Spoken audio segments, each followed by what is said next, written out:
yeah. There's just one thing I wanna say. The real, yo.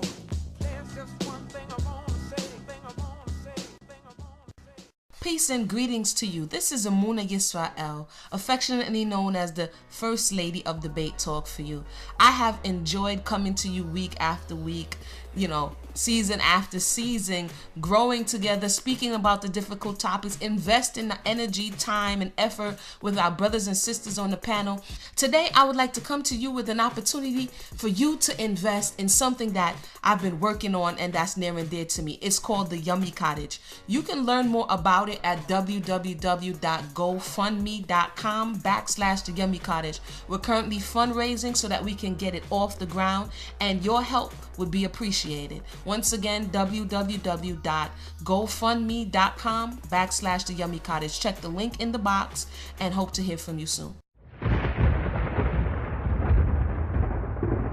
Don't touch that dial.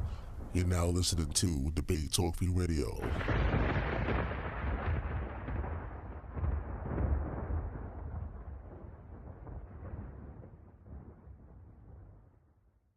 Yes, and today's show is entitled When Does the Day Begin? 3 Days and 3 Nights Chronology Resurrection. Once again, today's show is entitled When Does the Day Begin? 3 Days and 3 Nights Chronology Resurrection. My special guest is wAHMAYAN, who's going to present this lesson to you right here on Debate Talk Free Radio. Again, we have a lot of listeners on the phone and via Skype. If you have any questions later on, simply press number 1. I will add you in the conversation. We welcome questions from the masses out there, to be edified and to learn. So once again, once you dial that number, you press number 1, and we'll add you in the conversation. All right, so without further ado, let's introduce my special guest, wAHMAYAN. Welcome to the show. Hey, shalom, Sal, and shalom to all listening audience out there. All right, man. So what's going on with you, brother? None much, man. Just kind of tripping over the comments that I got on my last debate this Friday. Just tripping over how these guys are saying that how this Davon Mays won when clearly he lost. He admitted that Christ was the Messiah. So I don't know how they're saying how he won. So just the trip that these brothers can't tell the truth. Be honest. That's about it. All right, I hear that. I hear you, brother. And for those who missed that debate, you just go to the archives on YouTube, type in Debate Talk Free Radio, and let them know what the topic was, brother. Let them know how you felt about that debate, if you want to. To me, wasn't a real, big topic. It was a Davon Mays idea to do that particular heading for the debate. I think I clearly, proved my point. And clearly he didn't. It's shocking that the brothers that Tanakh only just can't be honest to say that the brother was actually bringing information, not proving his point. Not one time did he show that Hamashiach was not anointed. He was just more so attacking. He didn't fulfill this. He didn't fulfill that. But the debate was he a Messiah, an anointed one? And when he admitted it, that's when he lost. And then these guys in the comment section are saying that he won it. He did a good job. And they have the same old rhetoric about we worshiping an idol. We got an idol in our head and over again. Just basically just saying stuff without no proof or foundation. So I really want to speak to a Tanakh owner brother that can be really honest. You know what I'm saying? And stop just out there breaking the Torah and bearing false witness, and just be honest that if your guy lost, just say, hey man, he lost that round. He lost that one. Just be honest. We can probably talk and try to come together and bridge the gap if they can be honest for once. That's about it. All right, and for those of you that missed the debate, you can just go to www.blogtalkradio.com/debate talk for you, or go to the YouTube page, type in the search box Debate Talk for you, and the debate was entitled, Was Jesus the Messiah according to the Tanakh or New Testament? Go check it out. Go show your support. Give us your like, subscribe. We appreciate you. All right, family, so without further ado, let's just take it away. Go ahead. All right, thank you, Sal. Before I begin, I got to give all praises, and I do mean all praises, to the creator of all things, the Holy One of Israel, Yahweh, his name in the Hebrew, which means I am, he is, or causes to be. his first begotten Son, Hamashiach Yahushai, Christ Jesus in the English, which means anointed Savior, and to all of the righteous angels that's guiding us and protecting us as we continue to do the Most High in Christ's work. And as our brother Jude puts it in his letter, for us to contend for the faith once delivered to the saints. Okay, the first part of this lesson I want to deal with is, when does a day, a 24-hour period, begin? Reason being is that you have certain brothers out there, Tanakh only, who teach that a day begins when the sun comes up, which is incorrect according to the Tanakh. And I want to read why is it important.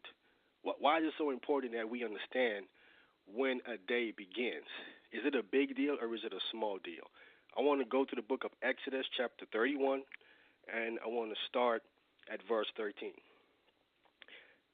Exodus verse 31 and I'm starting at verse 12.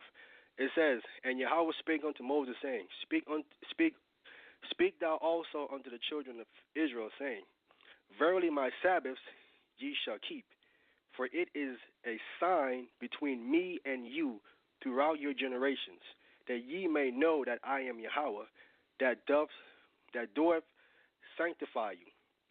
So it is pertinent for us to understand when the day begins, because the Sabbath is an important day. It's a sign, as the Most High said. It's a mark, or it's an evidence between you and the Most High. So it marks you that you belongs to Him. It is pertinent that you understand when a day begins, so you can be keeping the Sabbath accurately. Otherwise, you won't be getting the mark or the evidence that you belong to the Most High. This day marks you once you're keeping it. It sanctifies you, as it says, that the Lord doth sanctify you, means set you apart. It makes you holy. Fulfilling this day sets you apart as something different or holy in the eyes of the Most High. Verse 14, "Ye shall keep my Sabbath, therefore, for it is holy unto you. Everyone that defile it shall surely be put to death." So it's another reason why you must keep it, because if you can keep it, we know we're in captivity.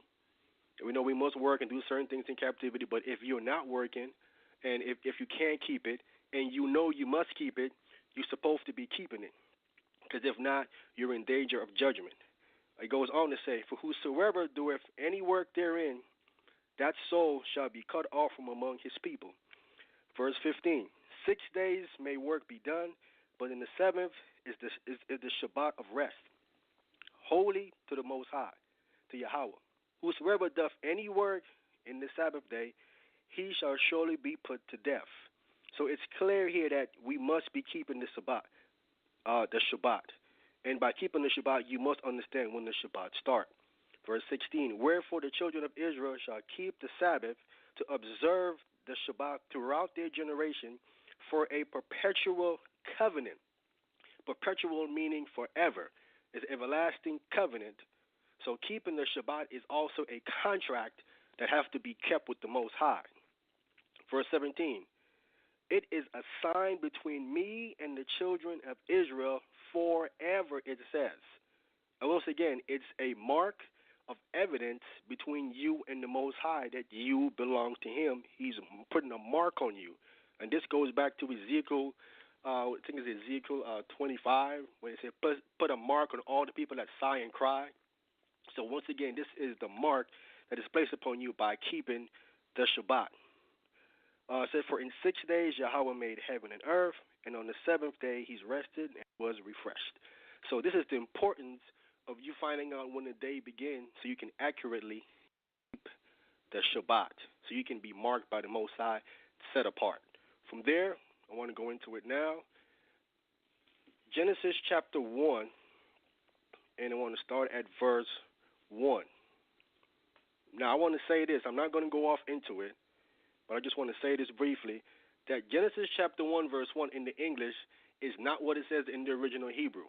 I just want to be clear. This is not what it says in the original Hebrew, okay?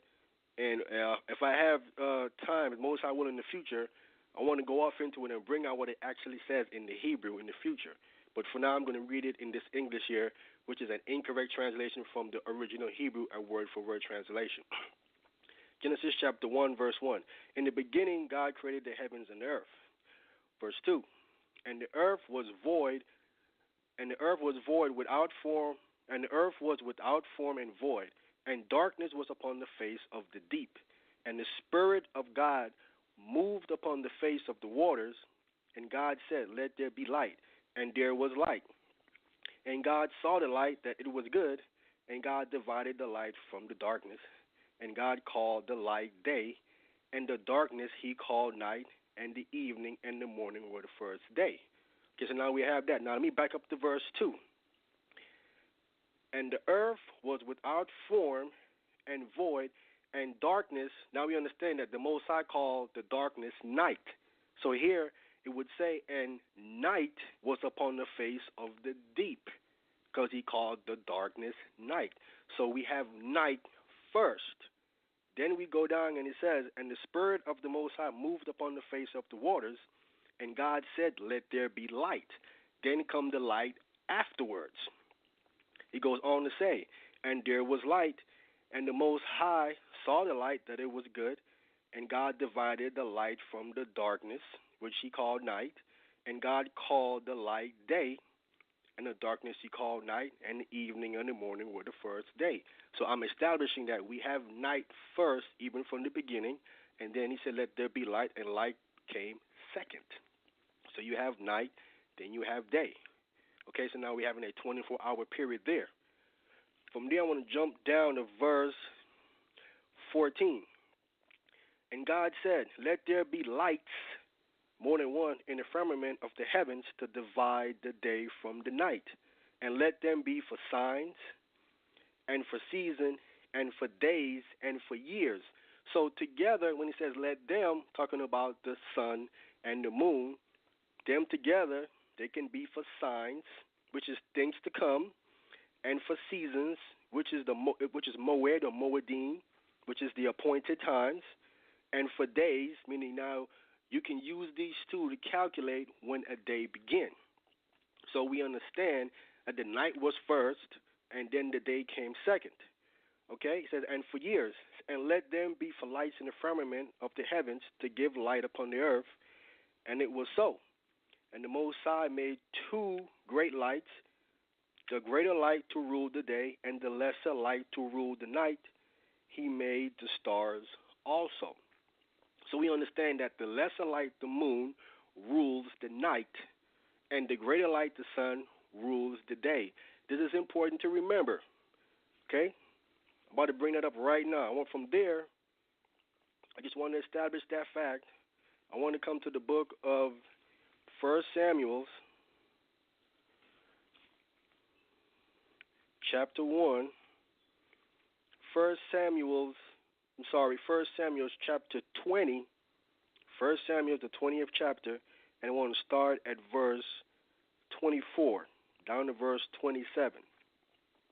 1 Samuel chapter 20, verse 24. So David hid himself in the field, and when the new moon, or the renewed moon, this is a renewed moon. It is not a brand new moon. It's the same moon the Most High made in Genesis chapter 1 that I just read. So it's not a brand new moon. The Most High isn't putting a brand new moon up there every month. So it's a renewed moon. So what about the moon that's being renewed? It's the light on the moon. It goes through a 29, 30-day cycle. And it starts with the first sliver. That is the new moon, or the renewed moon more accurately. So it's the light on the moon that's going through a cycle. That's why, and the light renews itself. That's why it's called a renewed moon. It's not a brand new moon up there. So David hid himself in the field, and when the renewed moon was come, the king sat him down to eat meat. So the renewed moon is talking about bringing in the calendar. So it's a new month. The same word for moon is the same word for month in the Hebrew. So it's talking about the beginning of a new month. So every day in a calendar month is 24 hours. So here we understand that the beginning of the month, which begins a day, starts with the new moon, the sighting of the moon. And in Genesis chapter 1, as we just read, it says that the lesser light to rule the night, which is the moon. So it is the moon, that nighttime, that ushers in the first day of the month. So every day in the month from that point would have to start when the moon is up. Okay, that is simple to understand. This is a calendar day, a calendar month. Every day have to start when the first day of the month starts, and the month starts with the moon, which rules the night. It is impossible for a day, a 24-hour period, to start when the sun is up, because it do not ushers in the beginning of the month. It would have to usher in the beginning of the month for it to be the beginning of a day, a 24-hour period. Verse 25, and the king sat upon his seat as at other times, even upon the seat by the wall. And Jonathan arose, and Abner sat by Saul's side, and David's place was empty. Nevertheless, Saul spake not anything that day. That's the first day of the month. For he thought something had befallen him. David, he is not clean. Surely he is not clean. Verse 27, and it came to pass on the morrow, which was the second day of the month, showing you that the renewed moon is the first day of the month, that David's place was empty. And Saul said to Jonathan, his son, wherefore cometh not the son of Jesse to meet, neither yesterday, which is the first day of the month, nor today. So from here, it's clear that the day begins when the moon is up and the moon comes out at night, because it rules the night according to the Most High. So that in itself proves that a day have to start at nighttime. But I'm going to give more evidence. Show you that this Tanakh is consistent when it's telling you that the day begins at night. I want to come to the book of Leviticus chapter 23, and I want to get verse 32. Leviticus 23, verse 32 reads, and it shall be unto you a Sabbath of rest, speaking of the day of atonement, a Sabbath of rest, and ye shall afflict your souls. In the 9th day of the month at even, from even unto even shall ye celebrate your Sabbath. Okay, so now we got to find out what is even. Okay, we jump back a chapter to Leviticus 22, verse 6. It says, the soul which have touched any such shall be unclean. So if anyone touch anything that is unclean, or if he have any uncleanness of his own self, he's going to be unclean, it says, until even, and shall not eat of the holy things unless he wash his flesh in water. Okay, so he's unclean until the even. What is the even? And when the sun is down, he shall be clean. So clearly here we understand that even is speaking of sundown. So when we come back here to Leviticus 23, verse 32, and this shall be unto you a Sabbath of rest, you shall afflict your souls in the 9th day of the month at even, at sundown. So from sundown unto sundown shall ye celebrate your Shabbat. This is consistent again with what I just read in 1 Samuel chapter 20. Again, there it says the day begins, or the month begins, when the moon is up, when the moon ushers in, the first sliver of the moon ushers in the beginning of the month, which ushers in the beginning of a day, and the moon comes out at night, sundown. Even here again, it's sundown also again. Okay? From there, let me get another witness. I want to go to the book of Deuteronomy, chapter 16. Deuteronomy, the 16th chapter. And I want to start at verse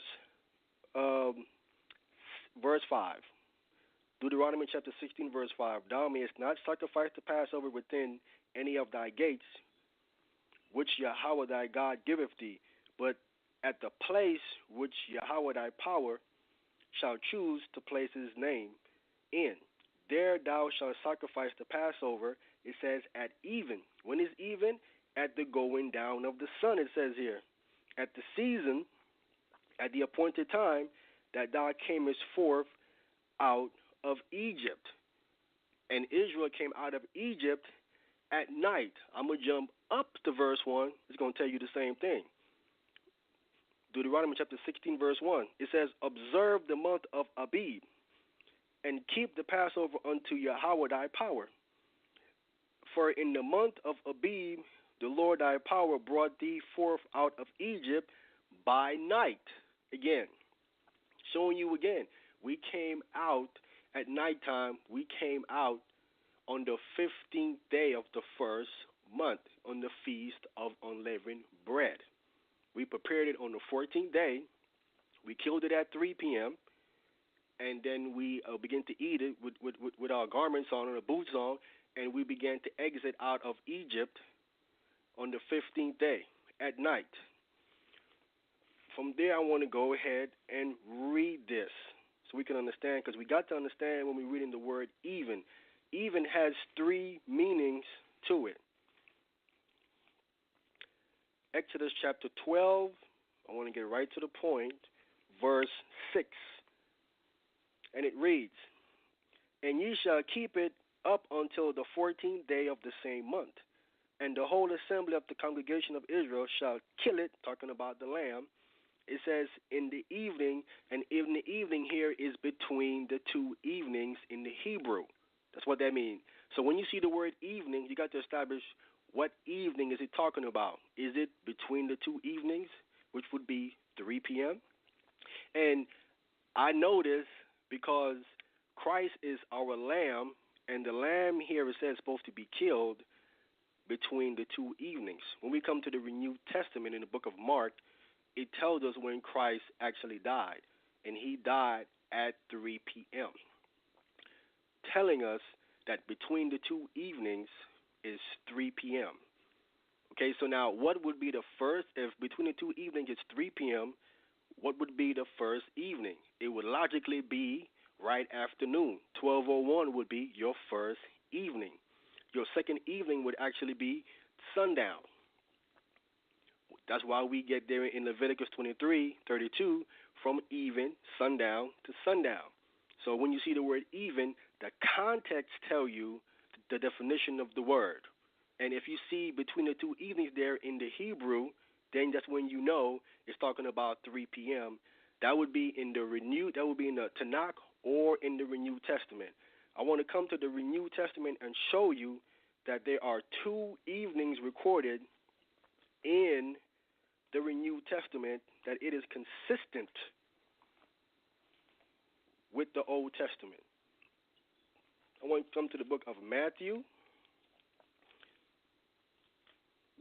chapter 14, and I want to start at verse 14. So the Tanakh talks about between the two evenings. It's saying that there's two evenings in the day, in the latter part of the day, from 12 noon, 12:01, with the first one, and then the other one would be going towards sundown, or you say 6 p.m. Okay, here in the book of Matthew chapter 14, verse 14. And Yahushua went forth and saw a great multitude, and was moved with compassion toward them, and he healed their sick. And when it was even, this would be the first even, this would be right afternoon, 12:01, his disciples came to him, saying, this is a desert place, and the time is now past.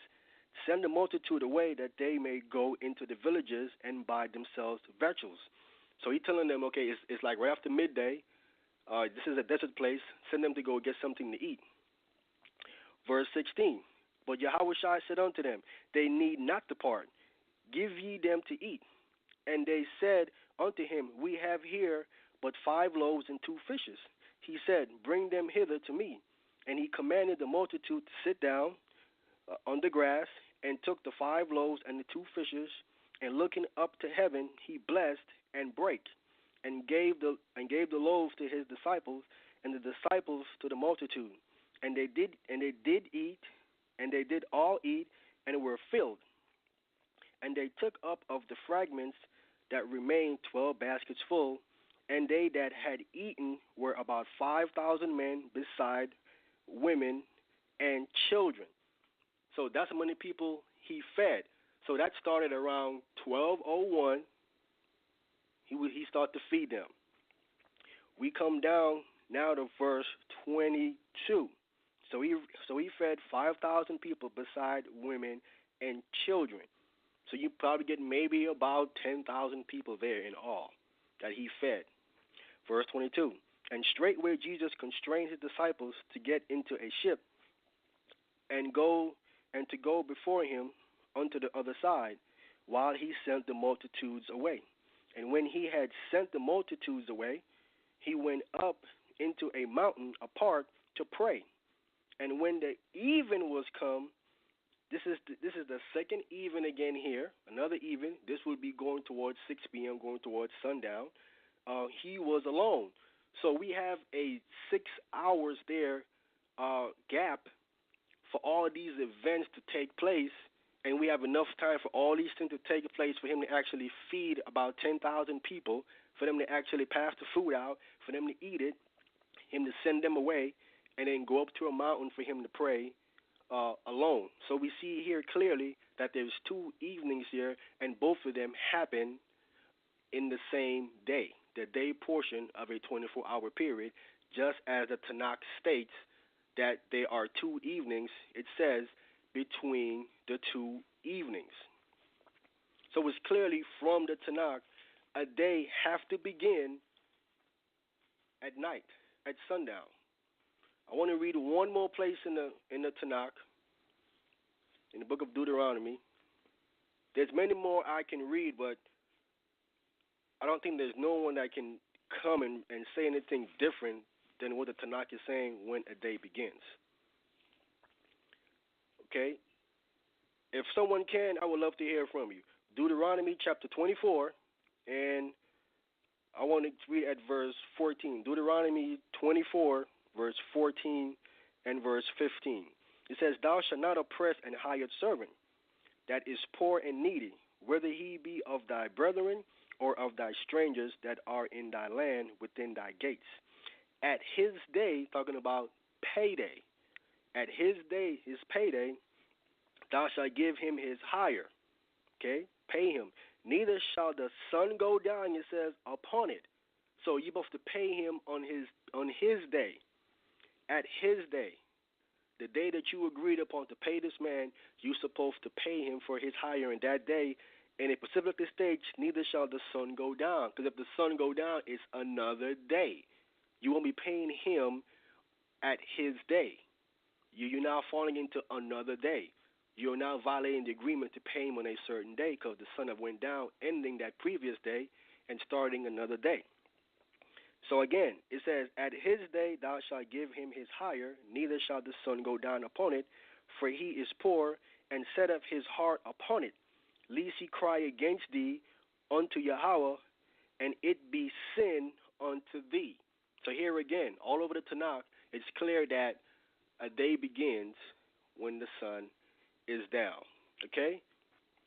And I'm going to leave it there. So we have clearly that the day begins when the sun is down. I want that to be an end-all to this situation here where brothers are teaching that the day begins when the sun comes up. That is against the Tanakh. It does not teach that. There's not one scripture in the whole Tanakh that says the day begins when the sun comes up. Okay? From there, I want to go to the next part of my teaching, which is going to be 3 days and 3 nights. And I hope this will be also an end-all teaching because some are saying that Hamashiach Yahushai died on a Thursday. Others say he died on a Friday. All these things are incorrect. And I'm going to prove these things incorrect now with scriptures and prove also that it is impossible for him to have died on a Thursday or, even worse, on a Friday. Okay? I want to go to the book of Matthew chapter 12, and I want to start at verse 38. So in the book of Matthew chapter 12, verse 38. Then certain of the scribes and of the Pharisees answered, saying, Master, we would see a sign of thee. But he answered and said unto them, An evil and adulterous generation seeketh after a sign, and there shall no sign be given to it but the sign of the prophet Jonas. For as Jonas was 3 days and 3 nights in the whale's belly, so shall the Son of Man be 3 days and 3 nights in the heart of the earth. Okay, so a complete 72 hours, 3 days and 3 nights. Okay, so we have that clear. And if it's not clear, let me go to the book of St. John, chapter 11. And I want to read verse 9. St. John's chapter 11, verse 9. Yahweh Shai himself going to tell you. It reads, Yahweh Shai answered, are there not 12 hours in a day? It's clear. He's talking about the day portion of a 24-hour day. 12 hours. So in a calendar day, there are two 12-hour periods. 12 hours of darkness, called night, and 12 hours of daylight, called day. Okay? So when he said 3 days and 3 nights, he's talking about 36 hours of day and 36 hours of night, giving you a complete 72 hours. He said, I will be in the heart of the earth for 72 hours. That's what he's saying. Now let me establish when he actually died, so we can start our account accurately. If we're going to deal within hours, we got to find out when he died, because the gospel authors tell us exactly what hour of the day he died. So you can start your count, because he gave us a chronology based on hours, 72. So now Mark's going to give us a time of death, so we can start our account. Mark chapter 15, Mark the 15th chapter. I want to show you that he's detailing the time of day for you can get a count. Mark chapter 15, verse 1. It says, and straightway in the morning, this would be 6 a.m., the chief priests had a consultation with the elders and scribes and the whole council, and bound Yahushua and carried him away. So that was done at 6 a.m. in the morning. Okay, when we jump down now to verse 25, it says, and it was the third hour, and they crucified him. Okay, the third hour would be 9 a.m. That's 3 hours away from 6 a.m. So 9 a.m. is when he was actually nailed to the cross. Third hour, and they crucified him. So we have that. Mark is detailing the time when these things are taking place. Okay, from there, I want to jump down to verse 33. It says, and when the sixth hour, which will be noon, that's 6 hours from 6 a.m., sunrise, and when the sixth hour was come, there was darkness over the whole land until the ninth hour. And the ninth hour would be 3 p.m. Just the ninth hour, 9 hours away from 6 a.m. And at the ninth hour, Yahushua cried with a loud voice, saying, Eloi, Eloi, lama sabachthani, which is being interpreted, my God, why hast thou forsaken me? And some of them that stood by when they heard it said, behold, he calleth Elias or Elijah. And one ran and filled a sponge full of vinegar and put it on a reed and gave him to drink, saying, let alone, let us see whether Elias will come and take him down. And Yahushua cried with a loud voice and gave up the ghost. So then he died. It says, and the veil of the temple was rent in twain from the top to the bottom. Now, we have a time of death here of 3 p.m. That's when he died. Okay? And then it says the veil of the temple was rent in twain. Now, the reason why it says that is that we know that the high priest, once a year on the Day of Atonement, will go into the most holy place, and he would make an atonement for who? The whole nation of Israel. Once a year he would do this. So when Yahushua died, and it says the veil of the temple was rent in twain, it's letting us know that atonement is being made for the whole nation. That's why it says the veil was rent in twain. It's showing you that atonement was being made for the whole nation. That's why it says that there. Okay, so now we have a time of death of 3 p.m. Okay, I'm going to continue to read down. Verse 39, it says, "And when the centurion which stood over against him saw that he cried out and gave up the ghost, he said, Truly, this man was the Son of the Most High. There were also women looking on afar off, among whom was Mary Magdalene and Mary, the mother of James the Less, and of Joseph and Salome, who also, when he was in Galilee, followed him and ministered unto him, and many other women which came up with him unto Jerusalem." Verse 42, it says, "And now when the even was come, because it was the preparation, which was the 14th, that is the day before the Shabbat, the high Sabbath." Now here it says, "And when the even," now you have to establish, what even is this talking about? Is he talking about right after 12 noon? That can't be right, because we understand what? We understand that Yahweh Shai just died at 3 p.m.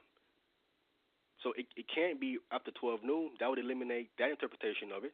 Okay, so now when the evening was come, now this can't be talking about sundown, because sundown will end the 14th and begin the 15th. It will actually be the high Sabbath, the Feast of Unleavened Bread. The only one that's left is between the two evenings. Between the two evenings is smack dead 3 p.m. So it's still talking about in the hour when Yahweh Shai died at 3 p.m.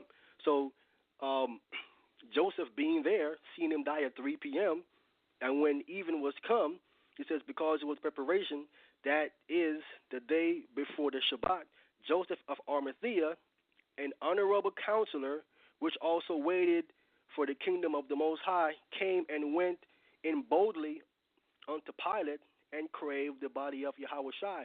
So when he's there, he sees him die, he immediately goes to Pilate and asks for the body.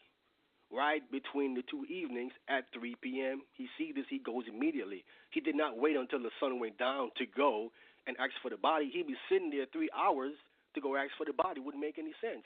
He was right there when he died and saw him die, gave the ghost up. Immediately he goes and asks for the body of Yahweh Shai at 3 p.m.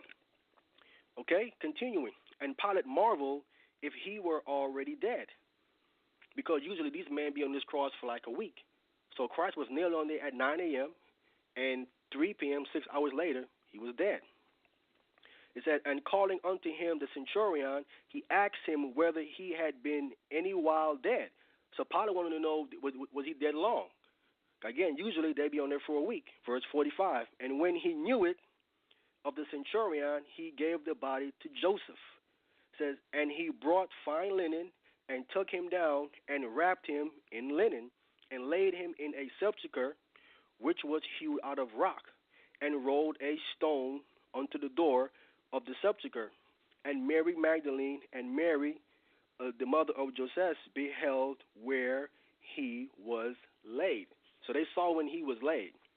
Okay, so they followed on when Joseph took him down and wrapped him up and laid him in the tomb. So that whole process of Joseph asking for the body at around 3 p.m., he got the body probably like around 4.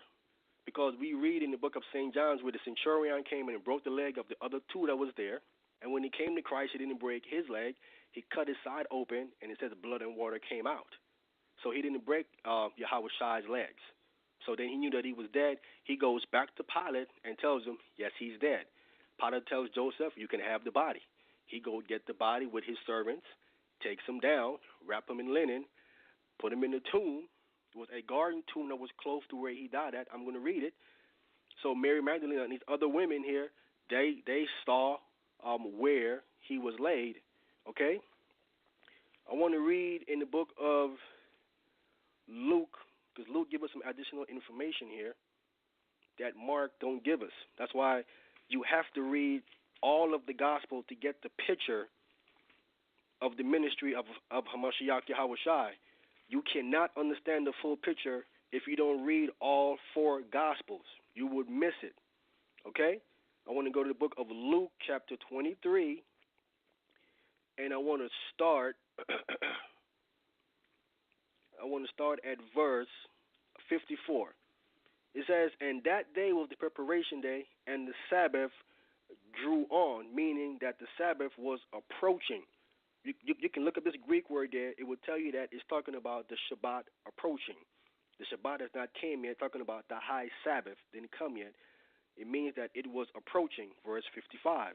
And the women also which came with him from Galilee followed after. So they following Joseph when he's taking the body to the sepulchre. And beheld the sepulchre and how his body was laid. They looked and they saw, wait a minute, he is laying his body down and they don't have the burial spices. They saw how his body was laid, that it was missing the burial spices. Right? Verse 56, it says, and they returned and prepared spices and ointments. It says, and rested the Sabbath according to the commandment. According to the commandment, we'll take you back to the seventh day Shabbat. The commandment that's found, the weekly Sabbath is found in the Ten Commandments. This is referencing the weekly Sabbath, not the high Sabbath. It's referencing the weekly Sabbath. Okay? So these women went and prepared spices. So now the question becomes, when did these women actually get these spices?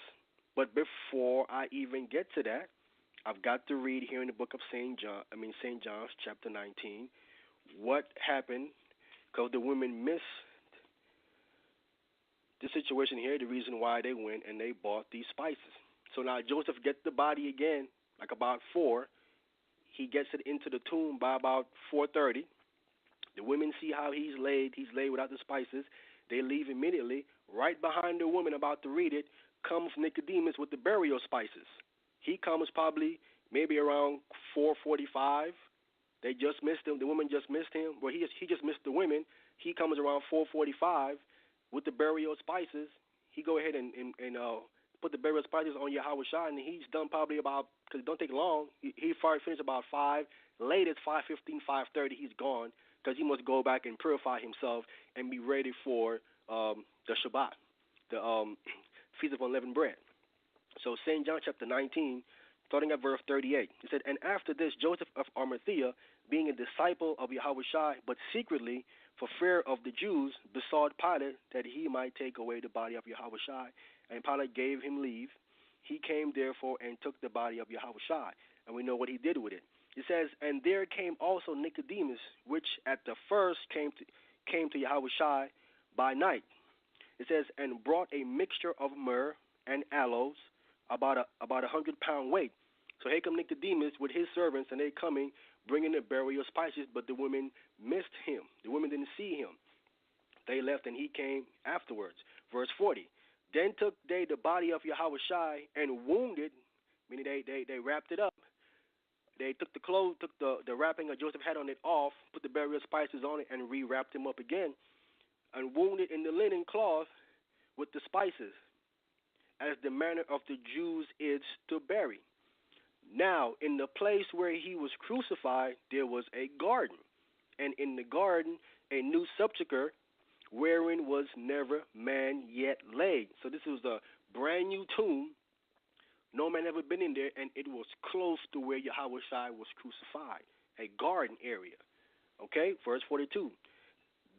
There laid there Yahweh Shai, therefore, because of the Jews' preparation day, for the sepulchre was nigh at hand. So he was close to where he was crucified, where he died. Okay, so the women missed this.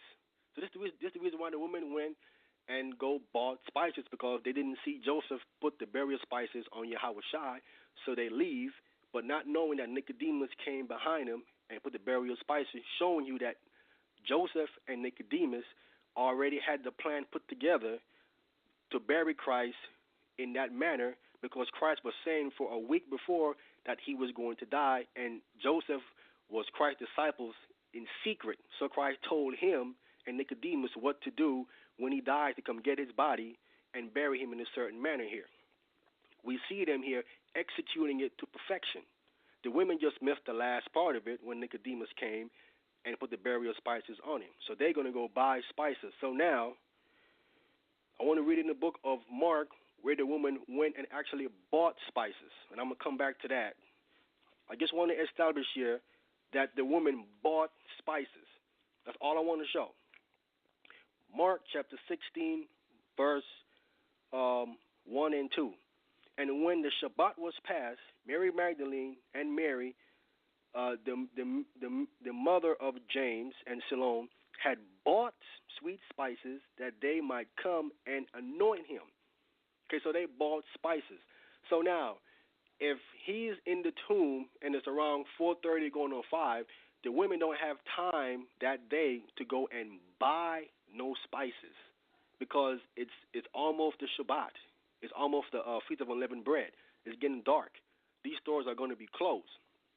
So they don't have time to go buy no spices that day. So that rules out that day. So then the next day was a high Sabbath, which was Thursday.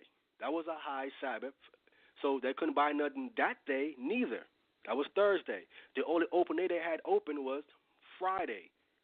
Friday is a half day. You can go ahead and buy spices on Friday morning. They bought the spices Friday morning, prepared it, and as it says, they rested according to the commandment, the weekly Sabbath. When the sun went down Friday, they rested according to the commandment. Okay, then you would have Saturday morning, which is a weekly Sabbath. Again, they couldn't buy nothing then. They couldn't do nothing then at all. And then you would have the first day of the week. And it says that they came to the sepulchre with the spices the first day of the week, bringing the spices which they had bought. The only time that they have to buy spices could have been Friday morning. There was no other time frame open that they could have bought spices and prepared them. Only Friday morning. Okay? So now if we deal with the hours, 72 hours, 3 days and 3 nights, according to the scriptures, Christ was in the tomb by 4:30, let's say 5 o'clock. Let's say 5 o'clock he was in there with the burial spices and whatnot. So we have 5 p.m. Wednesday to 5 p.m. Thursday is one complete 24-hour day. From 5 p.m. Friday to 5 p.m. Thursday, to 5 p.m. Friday is the second day. And then we have 5 p.m. Friday to 5 p.m. Saturday is a complete 3 days and 3 nights. He rose up on the Shabbat around 5 p.m. That's when he got up. And that falls in line. So we have all the events in the scriptures fulfilled with the events and with the hours, as Christ said, 72 hours, if he dies on a Wednesday death. Now let's try this on a Thursday death. Let's say he dies Thursday, as some say. So we have Thursday, 5 p.m. Thursday, 5 p.m., the next day would be a high Sabbath. That's Friday. The woman couldn't buy nothing on that Friday because it's a high Sabbath, the Feast of Unleavened Bread. They couldn't buy nothing then. Right after that, you would have what? That's the weekly Sabbath. You have a back-to-back Sabbath here. A high Sabbath and a weekly Sabbath. They still couldn't buy nothing on Saturday again. So then they come early in the morning, it says, bringing the spices what they had bought. They couldn't have bought the spices Sunday morning. The stores were not even open yet. They come into the sepulchre when the sun is just coming up. Stores ain't even really open yet. So that time frame there don't have no time in there to fit when the woman bought these spices. So he couldn't have died on a Thursday. It doesn't fit. And if we try doing the hours don't fit neither. We have 5 p.m. Thursday to 5 p.m. Fridays one day, 5 p.m. Friday to 5 p.m. Saturdays 2 days, 5 p.m. Saturday, it will be 5 p.m. Sunday when he rose up, which we know isn't the truth because the woman came to the sepulchre on Sunday morning and he was gone already. So that doesn't fit. And if we try to do Friday going to be even worse because then you would have a double Sabbath. If he dies on a Friday, then the next day, Saturday, would be a high Sabbath and a weekly Sabbath. It'd be a double Sabbath. The woman couldn't buy nothing at all again. There is no time frame there put in for the women to buy spices. It doesn't fit. The only day that fits is Wednesday, according to all the events that's here. It is the only day that fits. I want to come back here to the book of Matthew chapter 27. Matthew chapter 27. I want to start at verse 61. Just to link this up. So we're in the book of Matthew chapter 27, verse 61. And there was Mary Magdalene and the other Mary sitting over against the sepulchre. So they saw where Christ was laid down. It says, now the next day, which would be Thursday, that followeth the day of preparation. The preparation day is the 14th. That's Wednesday. The day following would be the 15th, the Feast of Unleavened Bread. Okay? It says, the chief priests and the Pharisees came together unto Pilate, saying, Sir, we remember that deceiver said, while he was yet alive, after 3 days I will rise again. See, they even remember what Yahushua said.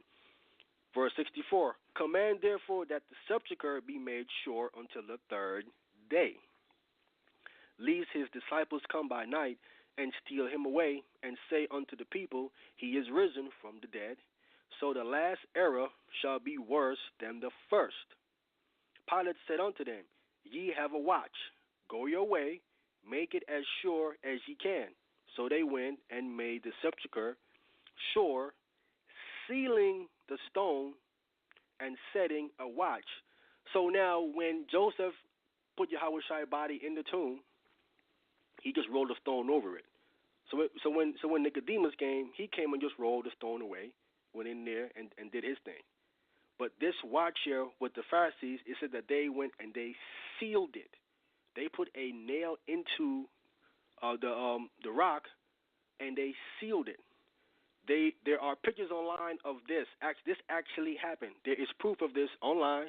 Anybody can go Google this. The picture's there. That this seal that they put in there was there. They had sealed it with this metal so it wouldn't roll away. When they sealed it, a human being could not roll the stone away because they sealed it and they had a watch outside.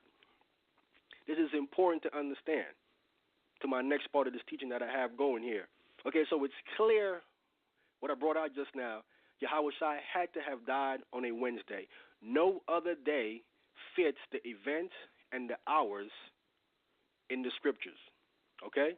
The last part I want to bring out now is going to be the chronology of the resurrection. This is going to be very tricky here. It took me a long time to really put this together. The chronology of the resurrection of Hamashiach Yahushua. Okay, now, the first thing that happens in the chronology of Hamashiach Yahushua is in Matthew chapter 28 and verse 2. It says, and behold, there was a great earthquake. There is a reason for this earthquake. There was an earthquake when Yahushua died. There was a reason for that. And there's also a reason why there is another earthquake. And behold, there was an earthquake, and the angel of Yahweh descended from heaven. So here we see the Most High name is in this book. It's capital L, capital O, capital R, capital D. This is the Most High name. His name is in the Renewed Testament. And the angel of Yahweh descended from heaven and came and rolled back the stone from the door and sat upon it. Again, when they sealed it, a human being wasn't strong enough to go ahead and break the seal and roll the stone away. It took the angel of the Most High to come down, and he was strong enough to go ahead and break the seal. Again, you can go look at the picture. The picture shows you clearly that the seal that the Romans put on that door, that a human being could not have moved it. It had to be some supernatural strength to be able to break that seal for him to roll that stone away. And we see here clearly in the Gospels that exactly what happened. An angel of the Most High descended, and he rolled the stone away because he has supernatural powers, supernatural strength. And he broke the seal. The pictures online will show you how it was broken. It was broken by force, by someone rolling that stone and snapping it. That's what happened. Continuing, it says, his countenance was like lightning, and his raiment white as snow. And for fear of him, the keepers did shake and became as dead men. So when they saw the angel come and do this, these dudes were shaking in their boots and they froze up. And after they froze up, seeing the angel sat on the stone and he didn't move, then these men ran to the Pharisees and them and told them. I'm going to quickly read what they said to the Pharisees real quick and then get back to the chronology real quick. Jumping down here to verse 11. Said, now when they were going, behold, some of the watch came into the city and showed unto the chief priests and all the things that were done. So they told them that the angel came down and broke the seal. Verse 12. And when they were assembled with the elders and had taken counsel, they gave large money unto the soldiers, saying, say ye, his disciples came by night and stole him away while we slept. Now we know that right there is a death penalty to Romans who are on watch. If you are a Roman guard on watch and your guard, whoever you're watching, if they escape, you be put to death immediately. Let me just prove that, because I like making statements without proving it. I want to go into the book of Acts and I'm going to show you this. This is proof in the book of Acts, and I'm going to come back. Acts chapter 16, verse 25.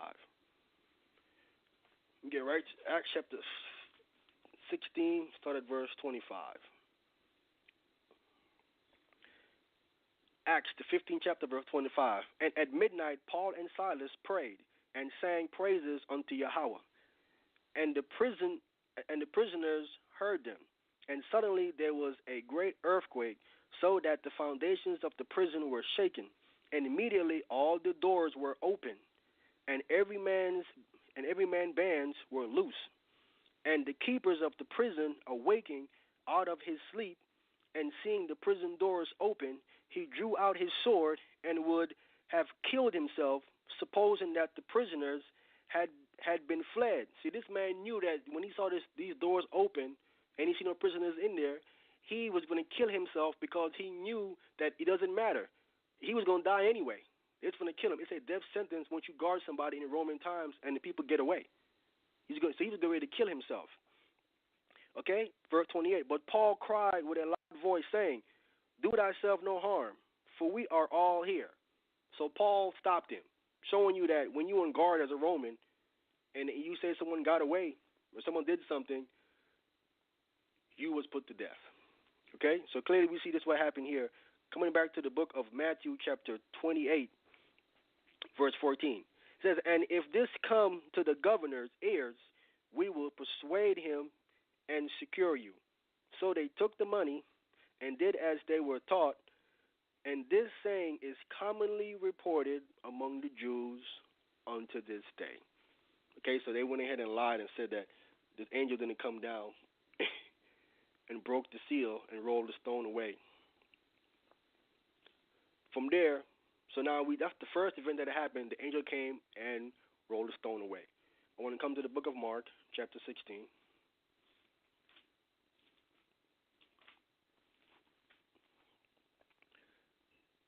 Starting at verse 9. Mark chapter 16, verse 9. Mark is now going to give us a summary of the events of the resurrection here. He's going to give us a brief summary of it. He won't have every single event in there, but it's giving us a summary that we can use to help track certain events that happen.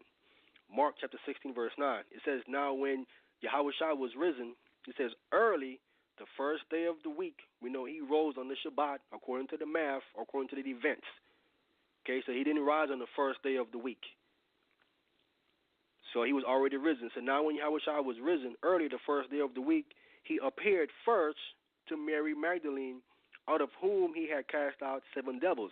So the first person that saw Yahushua was Mary Magdalene by herself. She was the first one to see Yahushua, and she's seen him by himself. The only gospel author that records this is St. John's. And we're going to read it. St. John's chapter 20, starting at verse 1. So the first person that he saw was Mary Magdalene. One second here, and go back to Mark. I need to finish what I was reading there. Okay, so Mark chapter 16, verse 9 again. And when Jesus was risen early the first day of the week, he appeared first to Mary Magdalene, out of whom he had cast 7 devils. And she went and told them that had been with him, as they mourned and wept. Okay? So that's our first order of event there. St. John's chapter 20, verse 1. It says, the first day of the week cometh Mary Magdalene early, when it was yet dark. Now this again is showing you when the day begins here again. It says it was the first day of the week, and Mary Magdalene is coming. She says she comes early. It says when it was still dark, showing you that the first day of the week, it's starting at night.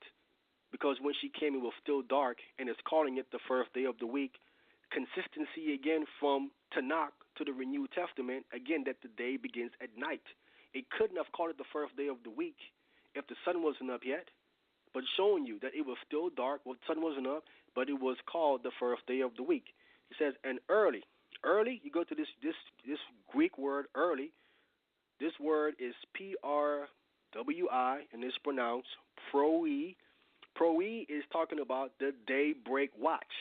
There are 4 watches in the Renewed Testament. This is the daybreak watch, which would be the 4th watch. The 4th watch goes from 3 a.m. to 6 a.m. Again, the 4th watch is 3 a.m. to 6 a.m. This is when Mary Magdalene was coming to the tomb. She came in the 4th watch. That's why it says when it was dark. It was yet dark when she came to the tomb, and she's here coming by herself. As Mark records, Christ seen her first by herself. Excuse me. Continuing to read. The first day of the week cometh Mary Magdalene early, when it was yet dark, unto the sepulchre, and seeth the stone taken away from the sepulchre. So you see that the stone was gone because the angel had rolled it away, and the guards, they had left. Okay? Then she runneth and cometh to Simon Peter, and to the other disciple whom Yahweh loved, and said unto them, they have taken away the Lord out of the sepulchre, and we know not where they have laid him. Excuse me. Peter therefore went forth, and that other disciple, and came to the sepulchre. So they ran both together, and the other disciple did outrun Peter, and came first to the sepulchre, and he stooping down, and looking in, saw the linen cloths lying, yet went he not in. And cometh Simon Peter following him,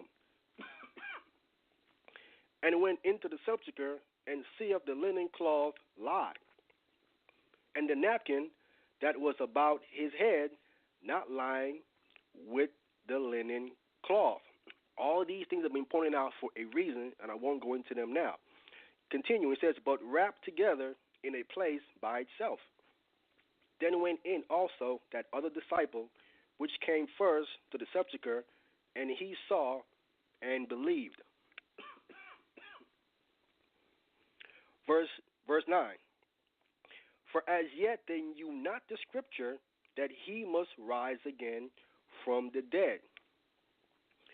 This goes back to the book of Psalms 16, verse 9 and 10, which talks about someone dying, not seeing corruption, and then rise back again. Clearly. A 3 days resurrection is there. Verse 10. Then the disciples went away again unto their own place, unto their own home. So they went back home after that. Okay? Continuing. Verse 11. But Mary stood without at the sepulchre. So Mary had followed him back, and she stand outside the sepulchre. It says, weeping. And as she wept, she stooped down and looked into the sepulchre, and seeth 2 angels in white sitting, one at the head and the other at the feet, where the body of Yahweh had lain.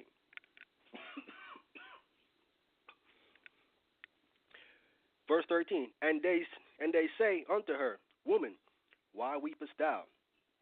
She saith, unto him, because they have taken away my Lord, and I know not where they have laid him. And when she had thus said, she turned herself back and saw Yahushua standing, and knew not that it was Yahushua. Yahushua said unto her, Woman, why weepest thou? Whom seekest thou? She, supposing him to be the gardener, said unto him, Sir, if thou have borne him hence, tell me where thou hast laid him, and I will take him away. Yahushua said unto her, Mary. She turned up herself and saith unto him, Rabboni, which is to say, Master. Yahushua said unto her, Touch me not. Okay, so he's telling her, don't touch me, because now Yahushua is in his full order. He's in his full order of Melchizedek. He's in the full priesthood after order of Melchizedek now, and he has to now do his priestly duties. So she cannot touch him yet until he fulfill his priestly duty in the order of Melchizedek according to the temple service in the Torah. At this time, you have to offer the first fruit offering to the Most High. Okay? That's what has to happen. Christ is about to offer the first fruits from the earth to the Most High. Speaking of men, I'm going to read this. That's why he told her, don't touch me. It's significant for the chronology that he tells her here, don't touch me. Again, she comes to the sepulchre by herself. Those other records show that women came more than one. It's 2 here, 3 here, and many over here. But St. John is the only one that records Mary Magdalene coming to the temple by herself, as Mark records it in Mark 16, 9, and 10. Okay? From there, let me go and show you the reason why Yahushua told Mary Magdalene not to touch him. We come to the book of Matthew, chapter 27. I think it's verse 50. Yeah, Matthew chapter 27, verse 50. Yahushua, when he had cried again with a loud voice, yielded up the ghost. And behold, the veil of the temple was rent in twain from the top to the bottom, and the earth did quake, and the rocks rent. And the graves were open, and many bodies of the saints which slept arose, and came out of the graves after his resurrection. So these saints arose, but they rose up after Christ arose, after him, and came out of the graves after his resurrection, and went into the holy city and appeared unto many. These men are the first fruits from the earth, from the children of Israel, that Yahushua is going to present these men to the Most High. That's why he told Mary Magdalene, don't touch me, I have not ascended to my Father yet. There's a reason he has to go to his Father to offer the first fruits from the earth. Okay, talking about these set-apart men, these chosen men, these saints, these set-apart men. So he goes up there and he presents these first fruits, these men, to the Most High. And as I understand it, through the scriptures as well, these men are the 24 elders that he takes up there to the Most High. Okay? I'm going to read it. I don't like to make statements without having scriptural backing for what I am saying. Let me come to the book of Revelations. Let me read it.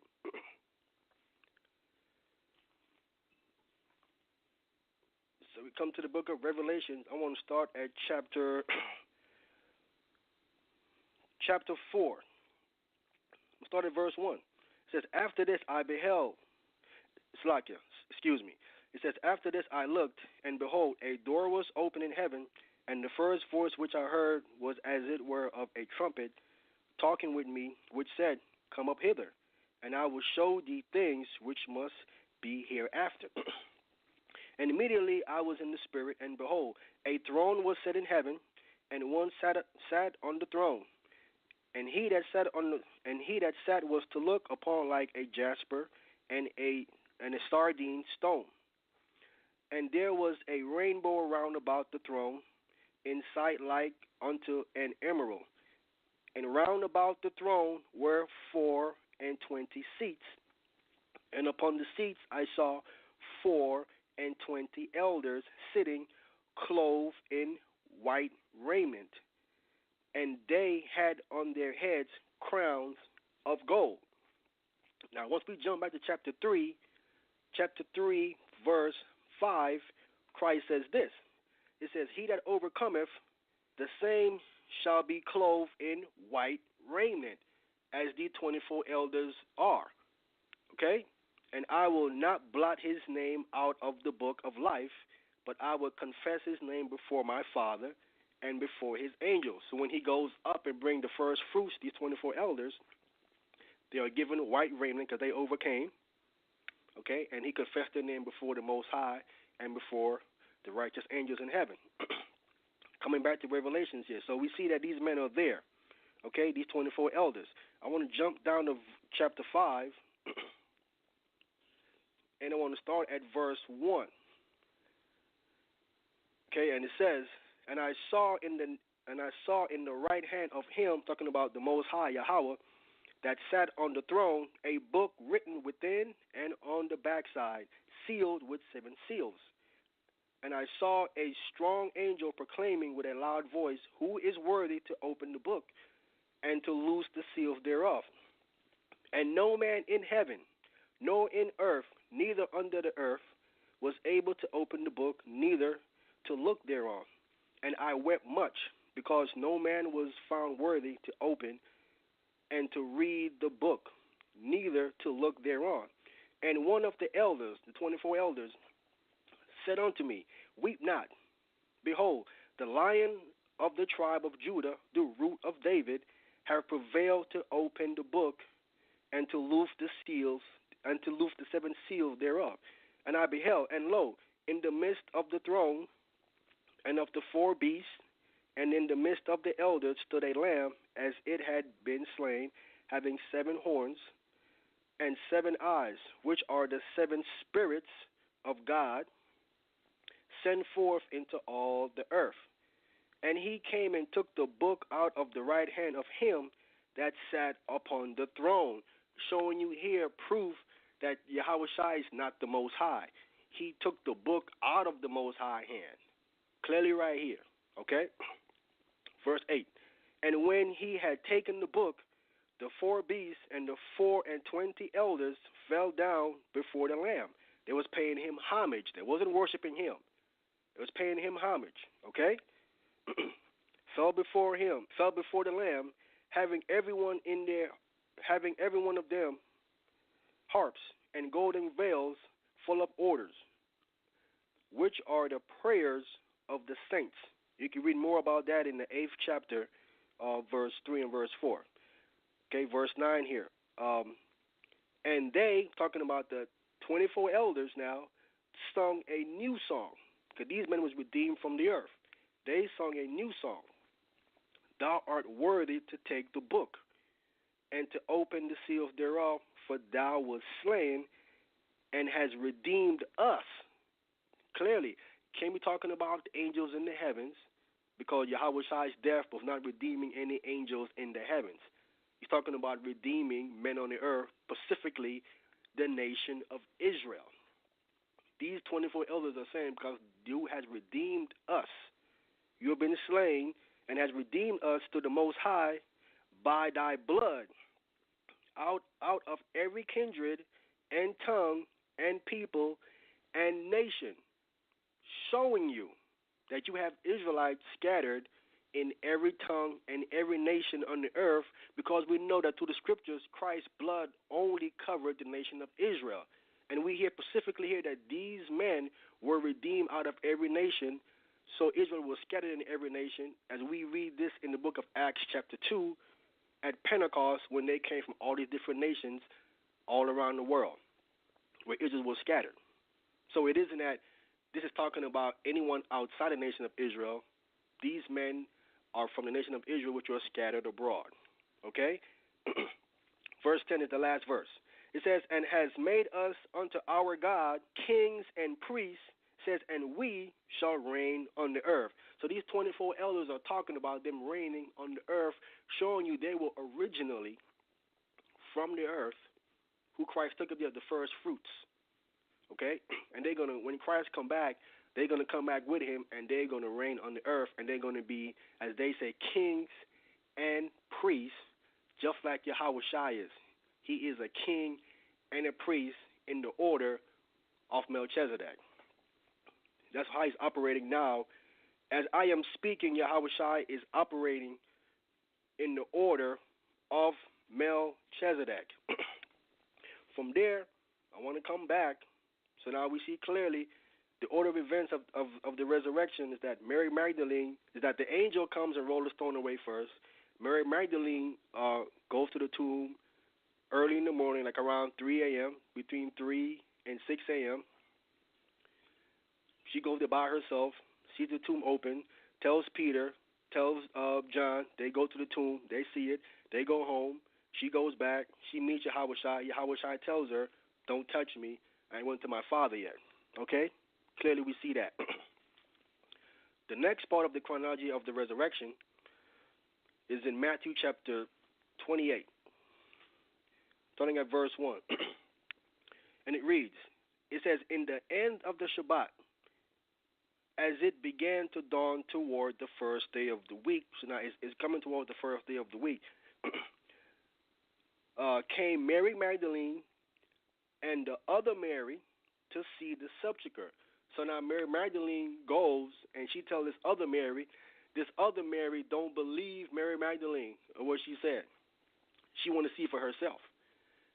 Both of them come now to the tomb, okay? And we know what happened in verse 2 down to verse 4 with the angel descending. Jumping down to verse 5. It says, and the angel answered and said unto the women, fear not ye, for I know that ye seek Yahushua, which was crucified. He is not here, for he is risen, as he said of. Which he said, you can find us in Matthew 20:19, Mark 9:31, Mark 10:34, Luke 18:33, Luke 24:7, Luke 24:46. He tells them about him dying for 3 days. Okay? Again, he is not here, for he is risen, as he said. Come, see the place where the Lord lay, and go quickly and tell his disciples that he is risen from the dead. And behold, he goeth before you into Galilee. There shall ye see him. Lo, I have told you. And they departed quickly from the sepulchre with fear and great joy, and did run to bring his disciples word. And as they went to tell his disciples, behold, Yahushua met them, saying, all hail. And they came and held him by the foot. We see clearly when we read in St. John's, Yahushua told Mary Magdalene, don't touch me. She couldn't touch him in St. John's chapter 20. Here we read that two women is here now come to the sepulchre. Here they can touch him because he went and took the first fruits up and came back down. This is what he did. Okay, so he's going to come. So he goes up, take the first fruits, comes back down, and then this is how the women are not able to touch him because he has now fulfilled his priestly duties in the order of Melchizedek by presenting the first fruits according to the Torah. You can read it in Leviticus chapter 23, I think it's verse 9 and 10. It talks about that you presenting, it's called in Hebrew the ha-bikurim, the first fruits, first fruit offering. Okay, the first day of the day after the marrow after the Sabbath, it says in Leviticus, the marrow after the Sabbath, you must present a wave sheaf offering. It says the ha-bikurim. So he does that. He comes back down, and this is why in verse 9 they are able to hold him by the feet to touch him. Right. So verse 9 again. And as they went to tell his disciples, behold, Yahushua met them, saying, all hail. And they came and held him by the feet and worship him. Okay, paying him homage. It is not worship him. Okay, because we talk about worshiping somebody in the truest form, you're talking about bringing them animal sacrifices. Okay, nobody brought Yahushua animal sacrifices. Okay? No one ever did that. So if anyone is saying that they worship him, doesn't make any sense. You would have to show where someone brought him animal sacrifices. Okay, so this is talking about paying him homage, and there's two Greek words here for worship. One is for paying homage, and another one is clearly for a deity who is being worshipped. Okay, verse 10, then said Yahweh unto them, be not afraid, go tell my brethren that they go into Galilee, and there shall they see me. Okay, so now he tells them that they go ahead and do that. Okay, so now I'm giving you the chronology, the order of the chronology of the resurrection. So that's two. So we got Mark giving you Mary Magdalene coming by herself. Here in Matthew 28, she brings the other Mary, because of course she wouldn't believe, just like Peter and John didn't believe. They ran themselves to go look and see, because they didn't believe that he was risen, he was up. They saw for themselves. So the other Mary didn't believe. She comes, and now she sees for herself. Now from there, Luke and Mark basically give you the same event. So there is three events of them coming to the sepulcher. I want to go to the book of Luke first and give you Luke's account.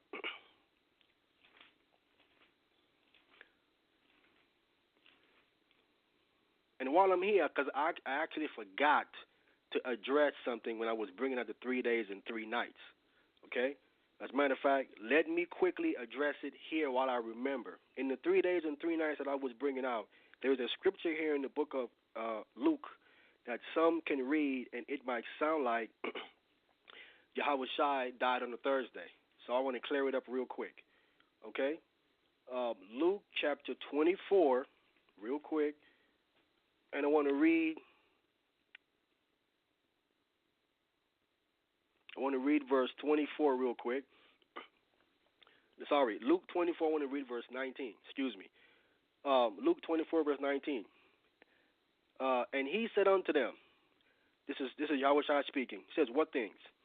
And they said unto him, concerning Yahweh Shai of Nazareth, which was a prophet, mighty indeed, and word before Yahweh and all the people. And now the chief priests and our elders delivered him to be condemned to death, and have crucified him. But we trusted that it had been he which should have redeemed Israel. And beside all this, today is the third day since these things were done. So when you read this, it sounds like that the first day of the week is the third day, because it says that besides all this, today is the third day since these things were done. So it kind of sounds like it's talking about Sunday is actually the third day, when it is not. The difference is this word since. Since is this Greek word apo. You can look this up. And apo, talking about, it means separated from or away from. So, and besides this, today is the third day separated from or away from, which in other words, what it's saying to you is that there are 3 days separating us from the events of the crucifixion. This is what it is saying here in the Greek.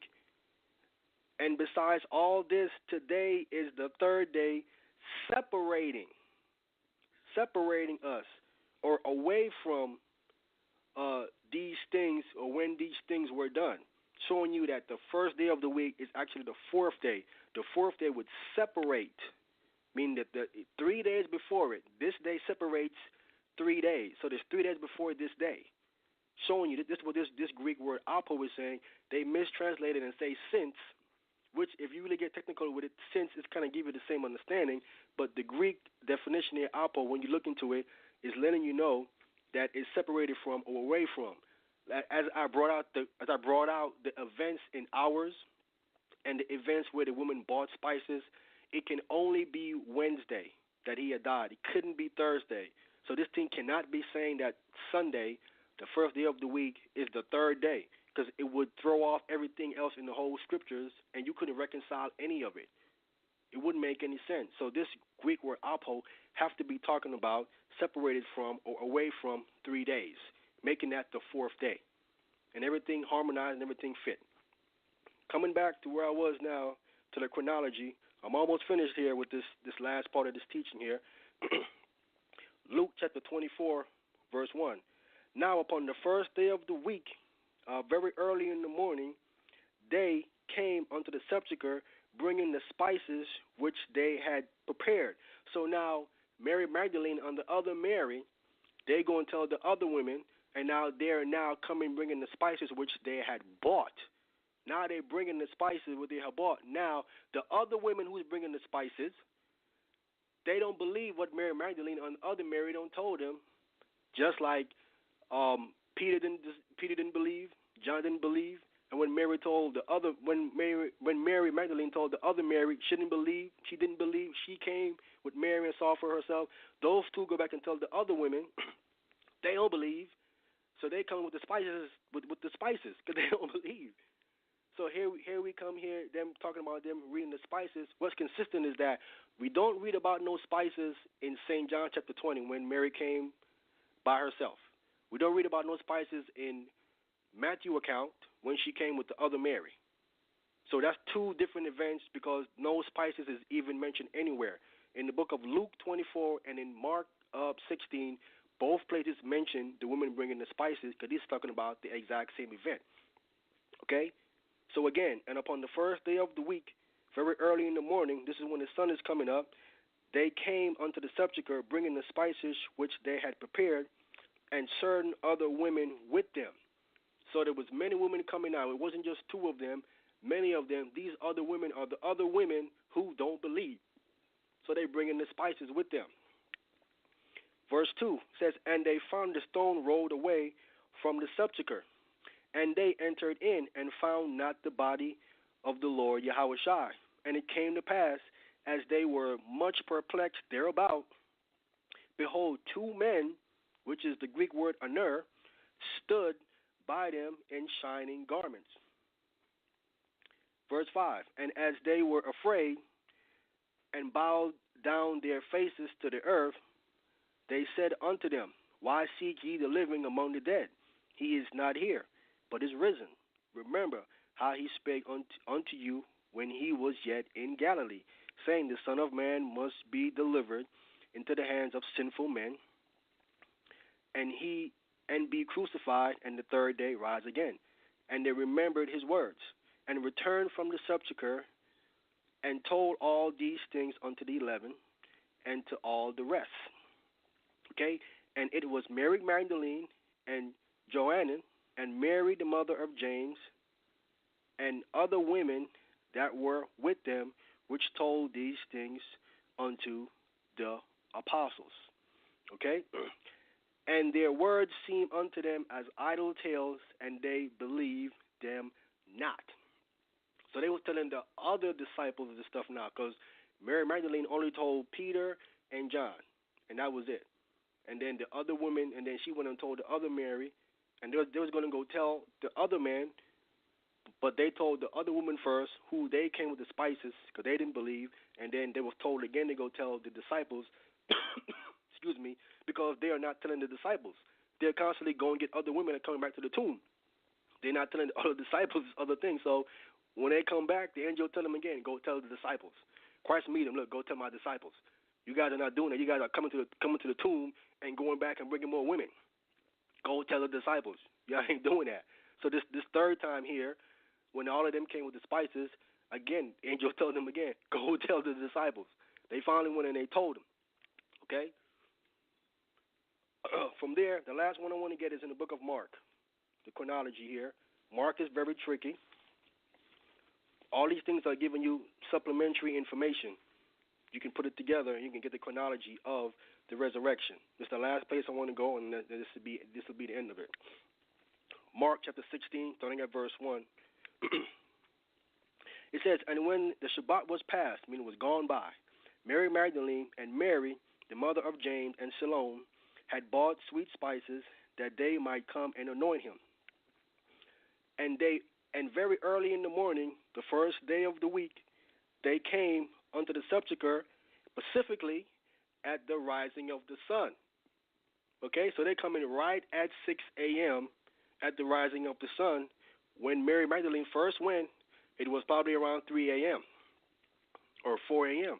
And she goes and she tells the other Mary, they come back, and then they go tell the other women, And now they're coming when? At the rising of the sun. So we have a 2 or 3 hour gap in there for all these events to have taken place exactly as it is saying. And now they're all coming to the tomb at the rising of the sun, as it says here. It says, and they said among themselves, who shall roll away the stone from the door of the sepulchre?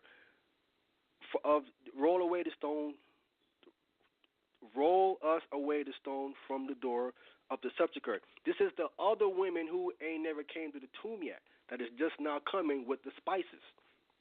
Again, you don't read about no spices in John's account or in Matthew's account.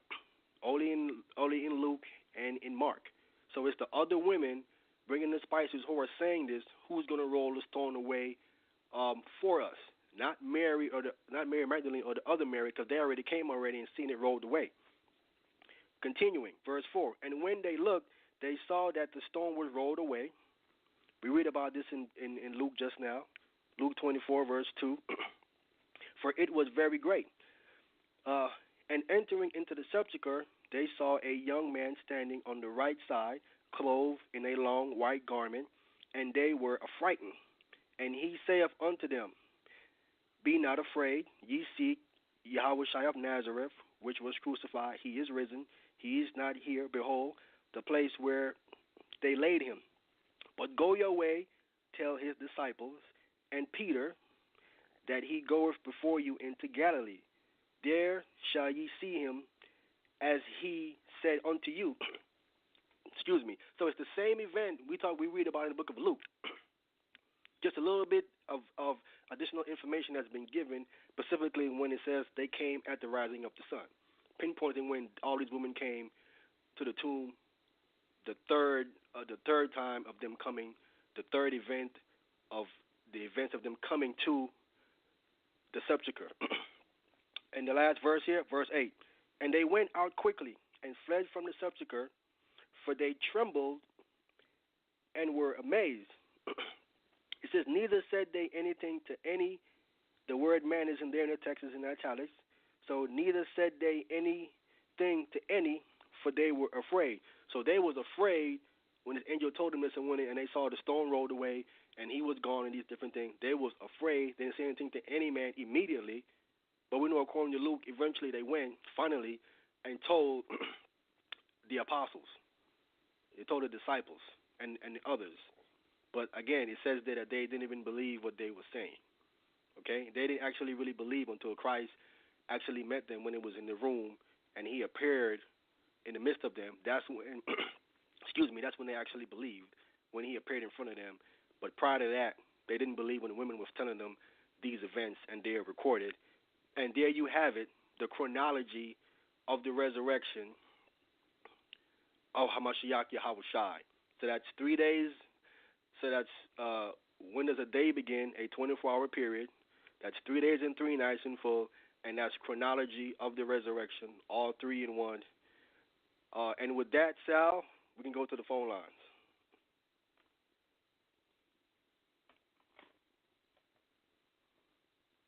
Hello, Sal, you there?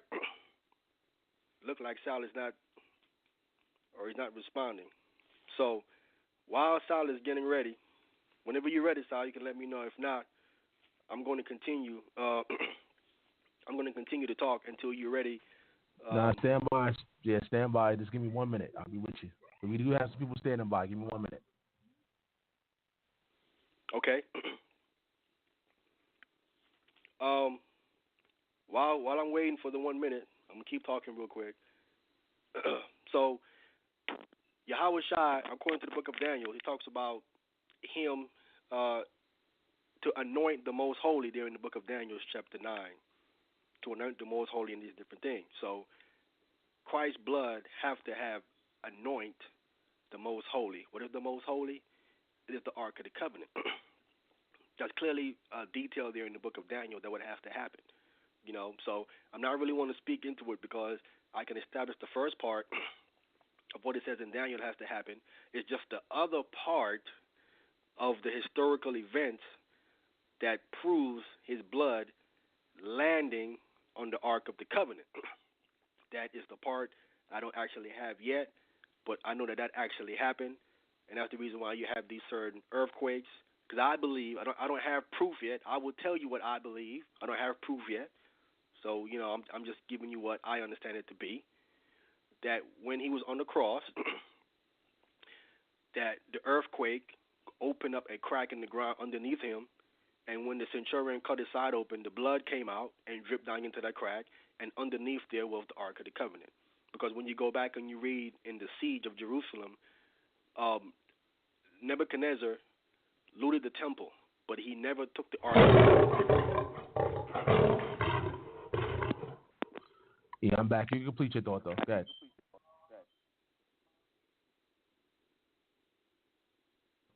Yeah, Amayan, if you want to complete your, what you was about to say, you can do that. And then we're going to go to the phone lines. Again, that number is 319-527-6239. See, we got two people pressing on one. However, we got more people listening to the show. So if you have any questions or any comments, this is your time. This is what the show is all about. We invite certain teachers to come on the platform for you to take down your notes and for you to challenge the information. The number is 319-527-6239. All right, so whenever you're ready, you can let me know. No, go ahead, Sal. I'll leave it right there. I'll leave it there. So you go ahead to the callers. All right, we're going to the phone lines. And for the new callers out there, got to keep it clean, keep it professional once you call into the show. All right, let's go to 865-300. You're live in there. Hey, shalom, wAHMAYAN. This is Brother Israel. Shalom, Sal. Hey, shalom, brother. Hey, shalom. Hey, I thought that was a really good lesson, man. I wanted to give you this scripture, though. I saw this one day reading in the Gospels. And so if you go with me to Luke chapter 22, all right? Because, I've dealt with people that say that the day or the Sabbath day is only the daylight period of the day. But I agree with you. A full day is 12 hours night, 12 hours of day, the day starting at nightfall. So when we go to Luke chapter 22 and verse 1, it says, "Now the feast of the unleavened bread drew nigh, which is called the Passover." So you brought it out earlier in the lesson when you said that the children of Israel, they actually ate the Passover at night. And so we see that this process is continuing. When we jump down to verse 33, check out what Yeshua says. We're going to read 33 and 34. "And he said unto him, Lord, I am ready to go with thee both into prison and to death." So this is Peter, okay, talking to Yeshua, and this is what Yeshua said, verse 34. "And he said, I tell thee, Peter, the cock shall not gay before thou shalt deny that thou knowest me." So we clearly know that they were eating the Passover at sundown, and when everything was conspiring, it was at night. And so Yeshua is equating or equivocating the day with this night period that they are in right now. So I just wanted to share that with you. I didn't hear you go over it, so I just wanted to put that out there.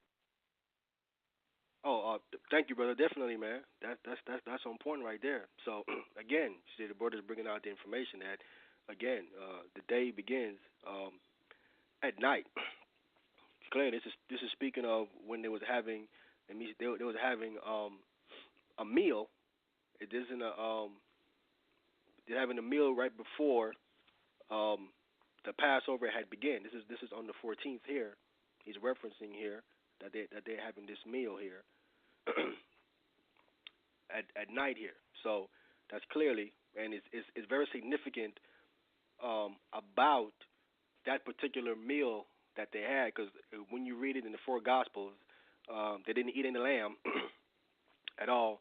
But what's significant about that particular meal is that Yahweh Shai tells his disciples that he's not going to drink of the fruit of the vine until he drinks it new with them in his Father's kingdom. And the reason why Yahweh Shai is saying this, I want to read it. And brother, after you read that, I want to ask you a question. Well, I give you the question now. Then after you say that, you can go into it. Then I'll yield. I just want you to break down a little bit more between Yeshua saying, "Don't touch me," to Mary, and then he said you said the people touched him. I was understanding he didn't go into heaven until Acts chapter 1. So I just want you to break that down a little bit for me, because I didn't catch the full thought. Okay, I got you, brother. No problem. Okay, let me get Matthew chapter 26, and I want to read verse 27. It says, "And he took the cup and gave thanks, and gave it to them, saying, Drink ye all of it." Now, when you go up into Hebrew tradition, when you talk about giving someone a cup to drink, this was done in Hebrew tradition when the man would pour a cup of wine and would give it to a woman, offer it to the woman. Now, if the woman took the cup and drank it, she was agreeing to a marriage, a covenant with the man. If she didn't drink it, didn't take it, then she is denying to have any kind of relationship with this man. So this thing here about them drinking the wine is significant because it's showing you that he is going into covenant with his disciples by them drinking this wine. He's telling you to drink all of it.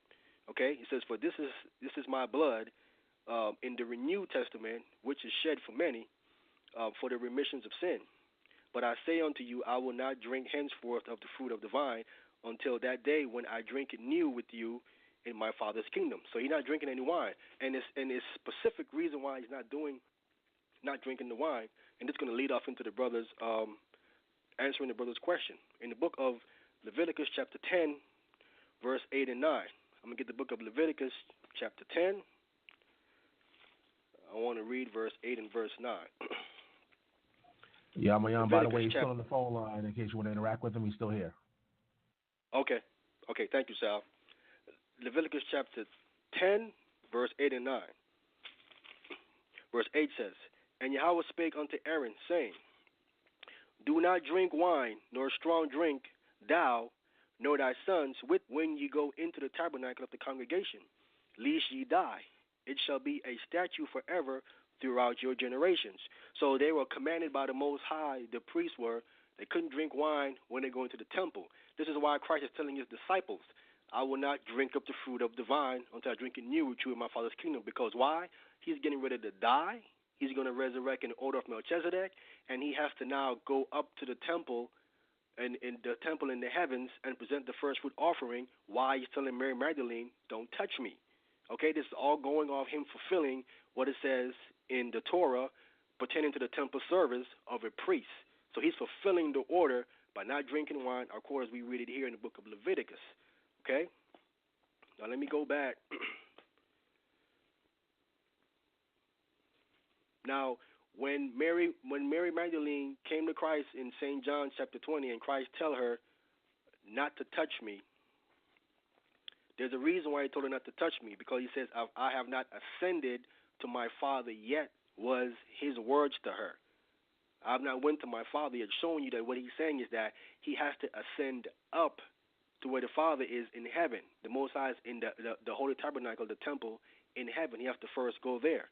And the reason why he has to first do that, because he's fulfilling what is written in the Torah. I want to read it in Leviticus. I just quoted it. Now I want to go ahead and read it. Leviticus chapter 23.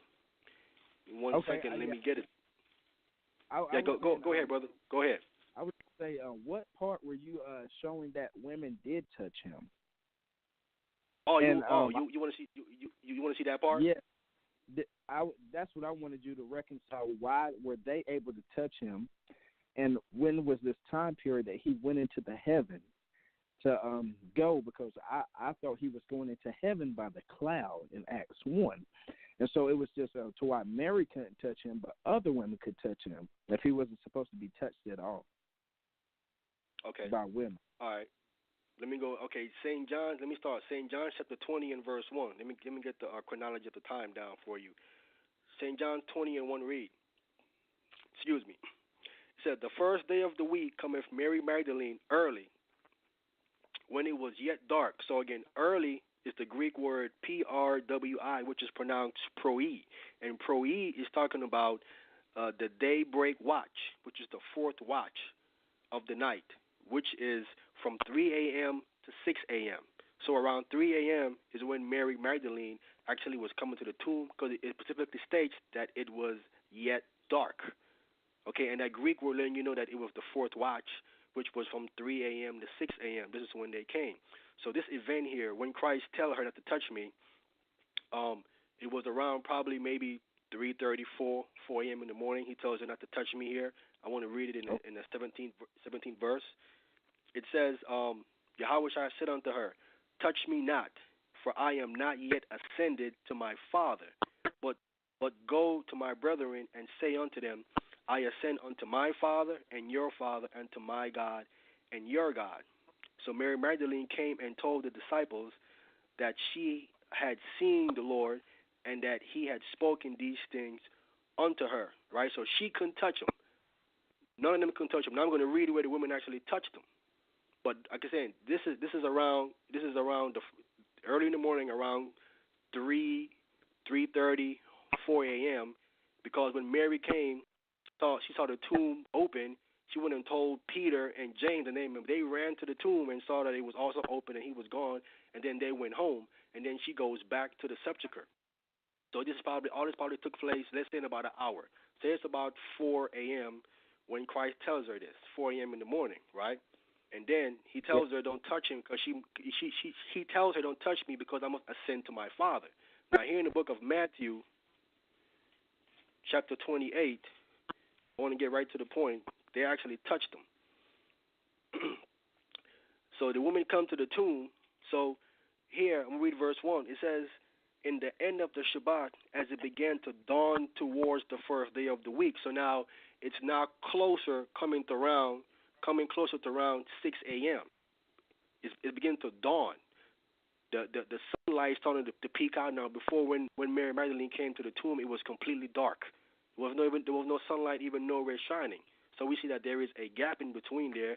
When she comes here in Matthew 28 chapter, it says, as it began to dawn toward the first day of the week, came Mary Magdalene and the other Mary to see the sepulchre.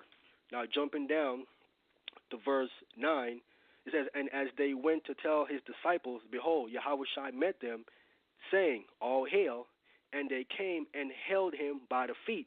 So clearly here we see these women here, Mary Magdalene and the other Mary, holding him by the feet. But in St. John's 20, he told Mary Magdalene, you couldn't touch me because I went to my Father yet. So obviously he had to ascend to his Father first. And for what reason must he have ascend to his Father? He has to go ahead and present the first fruit offering from the earth. And let me read that. He's fulfilling the Torah, as he says, I've come not to destroy, but to fulfill. He's fulfilling the Torah, the temple service, as is detailed there in the book of Leviticus. I'm going to read it in the book of Leviticus 23. Go ahead, brother. You wanted to say something? No, I'm just about to look up this word held real quick. Okay. Leviticus 23. Let me read it right quick. This is what Christ is fulfilling here. I want to start at verse 9. Leviticus 23, verse 9. It says, and Yahweh spake unto Moses, saying, speak unto the children of Israel, and say unto them, when ye be come into the land which I gave unto you, and shall reap the harvest thereof, then ye shall bring a sheaf of the first fruits of your harvest unto the priest, and he shall wave the sheaf before Yahweh to be accepted for you. On the morrow after the Sabbath, the priest shall wave it. Okay, so this is the first fruit, the Habikarim. So Christ is going to wave the first fruit offering to the Most High, the morrow after the Shabbat, which is the first day of the week. Now, Paul speaks of this in 1 Corinthians chapter 15. Let me read it there. Paul talks about the first fruits there in 1 Corinthians chapter 15. I want to read it right quick so we can understand what Yahweh Shai was doing. So 1 Corinthians chapter 15, and I want to kind of get right to the point. I want to start at verse 20. So 1 Corinthians chapter 15, verse 20 reads, but now is Yahweh Shai risen from the dead, and become the first fruits of them that slept. See, Christ is not considered the first fruits of them that slept. So remember, the men that arose after he arose, these men rose after him. These men are the first fruits after Yahweh Shai. Yahweh Shai is called the first fruits. These men are called first fruits after him. Verse 21, for since by man came death, by man came also the resurrection of the dead. For as in Adam all die, even so in Yahweh Shai, in Hamashiach, shall all be made alive. But every man in his own order. This English word order is the Greek word the Greek word tagma, and tagma mean in their own rank or division. So he's raising up these men in their own rank and division to be placed into the 144,000, which is the man he's going to come with and go to war with when he comes back. So, but every man in his own order. It says Yahweh Shai, the first fruits. It says after that, they which are Christ at his coming. So it had started there when these men arose, these saints arose back then, and he presented them to the Most High as the 24 elders, which I read that these men were saying that Christ redeemed them. These men said Christ redeemed them by their death. So these men originally came from the earth, and they were the first fruits from the earth presented to the Most High. And they also say that we shall reign on the earth as well. Okay. So that's what he was doing when he told her not to touch me. He went up there, presented those men, and he came back down. And that's when we read in Matthew that Mary Magdalene and the other Mary could be able to grab him by the feet because he has fulfilled his role as offering the first fruits, the Habikarim, to the Most High in heaven. So I just got a question for you now. I'm going to go back and study it, but according to what you just said, wouldn't Christ coming back, would that be his second coming? No, that wouldn't be, not second coming as far as him staying, because when he came back down and he spoke to the disciples, he did not stay. When he comes again, he would stay.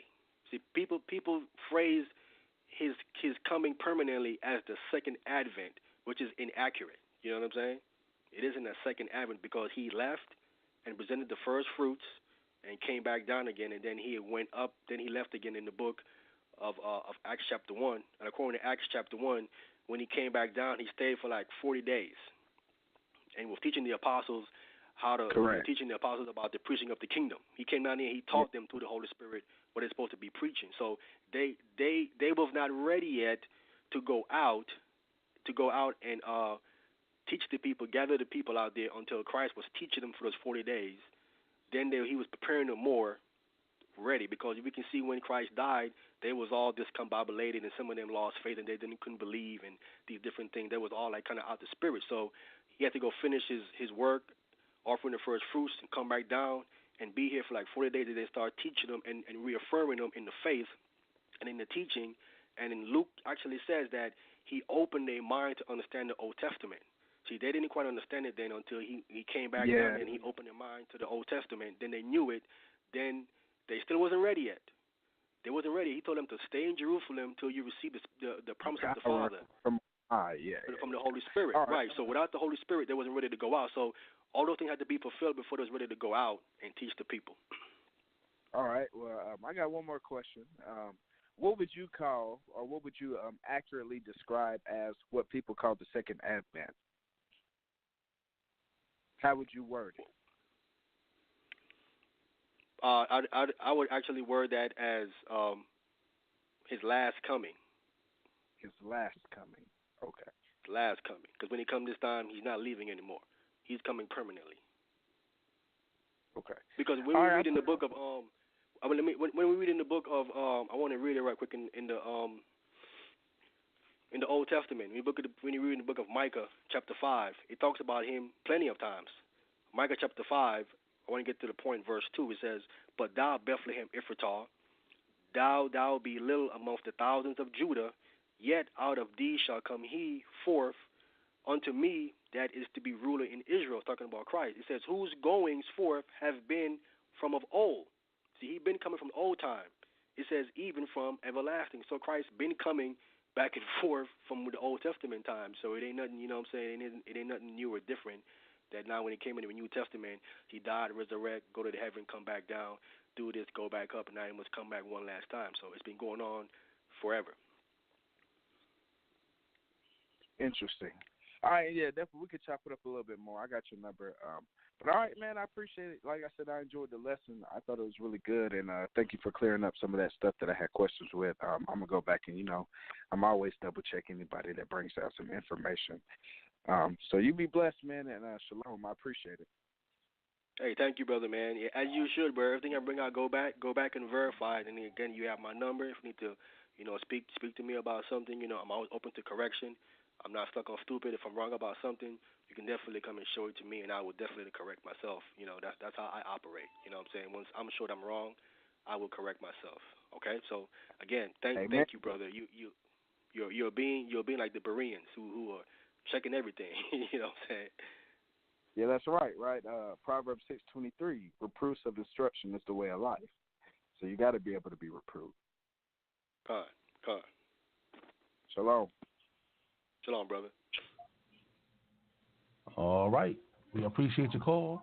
As always, the number is 319-527-6239. I see we have a few Skype callers out there. If you're on Skype, if you got a question, just press number 1 on Skype, and we'll add you in the conversation. Other than that, if you're using a regular phone, just press number 1. Simply press number 1. That lets me know that you have a question or a comment. Again, for those who caught the middle of the show, today's show is entitled, When Does a Day Begin? 3 Days and 3 Nights, Chronology, Resurrection. Again, we have special guest wAHMAYAN here. And if you have any questions, this is your time. Or forever hold your peace. Let's go to the next person. Let's go to 716-541. You're live in air. Thank you, Sal. Great lesson, my brother. Very, very good lesson. I learned a lot today, especially about the first fruits. When I get off the line, if you don't mind re-explaining that again. And I do agree with you because in Daniel's prophecy, he said that he would be cut down in the middle of the week, and Wednesday seems like to be the middle of the week to me. What do you think? Yes, it is. That's exactly right. Wednesday is the middle of the week. All right, now, everybody always say that Christ followed the law to the letter. Now, so am I to understand that he broke the Sabbath when he rose on the Sabbath? Did he break the Sabbath when he rose on it? No. According to the commandment, you can't do no servile work on the Shabbat. No servile work. He rose Saturday around 5 p.m. When he went and he took the first fruits up. It was the first day of the week. It was Sunday morning, like around 5 a.m. So it wasn't the Shabbat anymore when he did that. Oh, okay. So it was early Sunday. It was early Sunday morning, like around I would say probably around 4:35, something like that.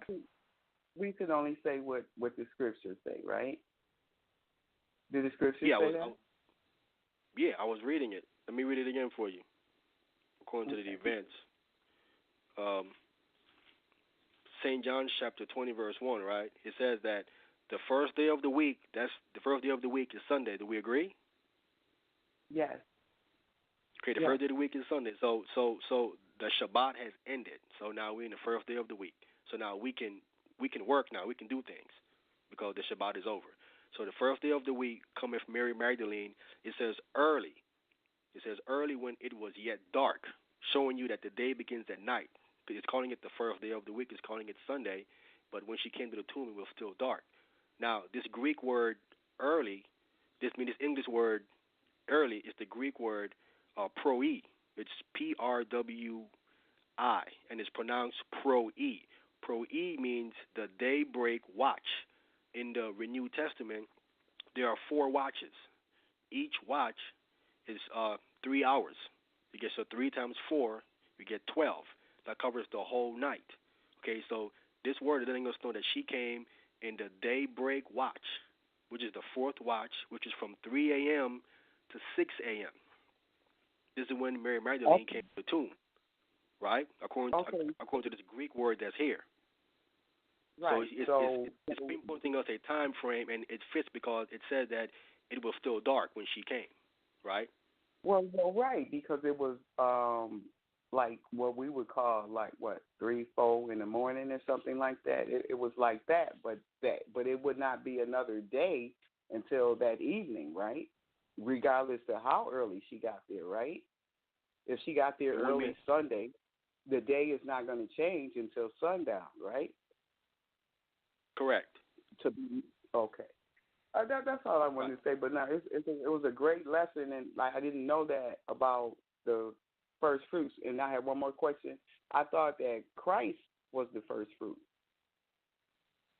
Yeah, he's considered the first of the first fruits unto the Most High.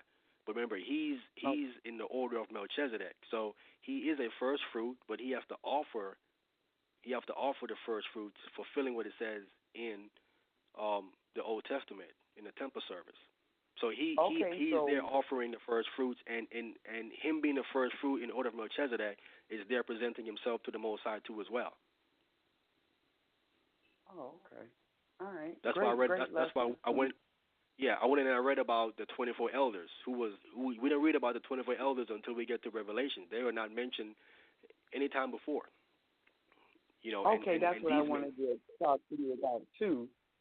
So you're saying that um, when he did all of that, that was in reference for the 12 and 24 elders. That was for the book of Revelation Correct. Those when he those did men that that. arose when he arose, those saints, yeah, those men are the 24 elders that Okay. he. Those are the first of the first fruits that he took to heaven.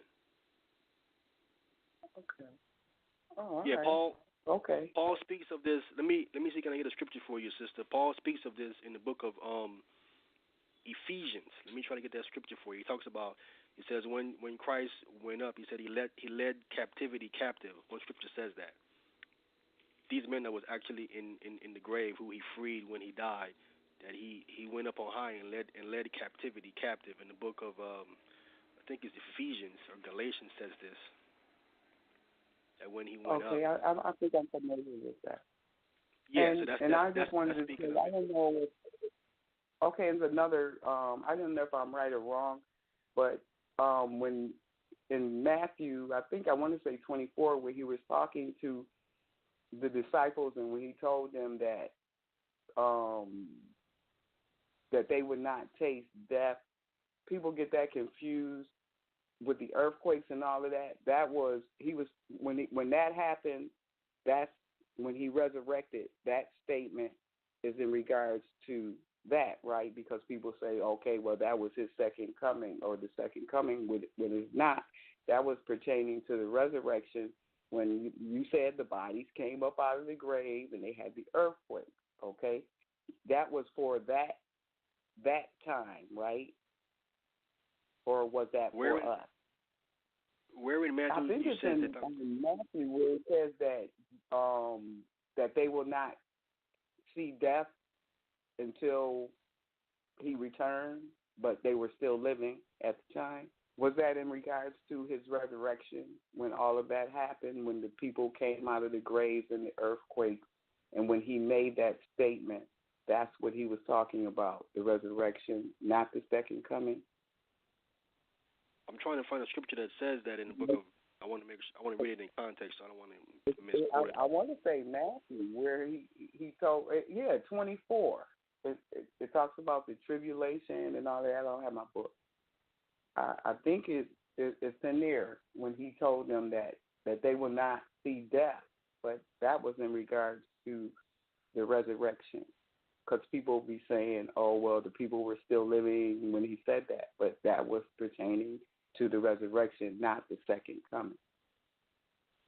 Yeah, when he made that particular statement, if I remember it correctly, is speaking of the spiritual death. There be some here that will not see death until they see the Son of Man coming in the clouds of heaven. I think Okay, and then they see I would him. read. He went in the clouds. He ascended. So that was in regards to the resurrection. People get that mixed up. Yeah, that was in They regards seen to him in him the clouds. coming back. Yeah, that's They saw him in the clouds. with the clouds. So there were people there who was going to die a physical death, but it wasn't going to die a spiritual death until they see him coming in the clouds. Because when he comes in the clouds of heaven, he's coming back to rule the earth. And then those people then that had rejected him and didn't believe in him, it speaks of, in Revelations, a white throne judgment, where it speaks of these people. When Christ comes, you're going to have the first resurrection, is the ones who believes in Christ, and then they're going to rule for 1,000 years, and then you have a second resurrection for the other people who had died, and he's speaking of them, that they're not going to have a spiritual death until they see the Son of Man coming, and then there is events that happens with him ruling, and these people are particularly speaking of them being in the second resurrection, where they are cast into the lake of fire, and then they're going to experience a spiritual death.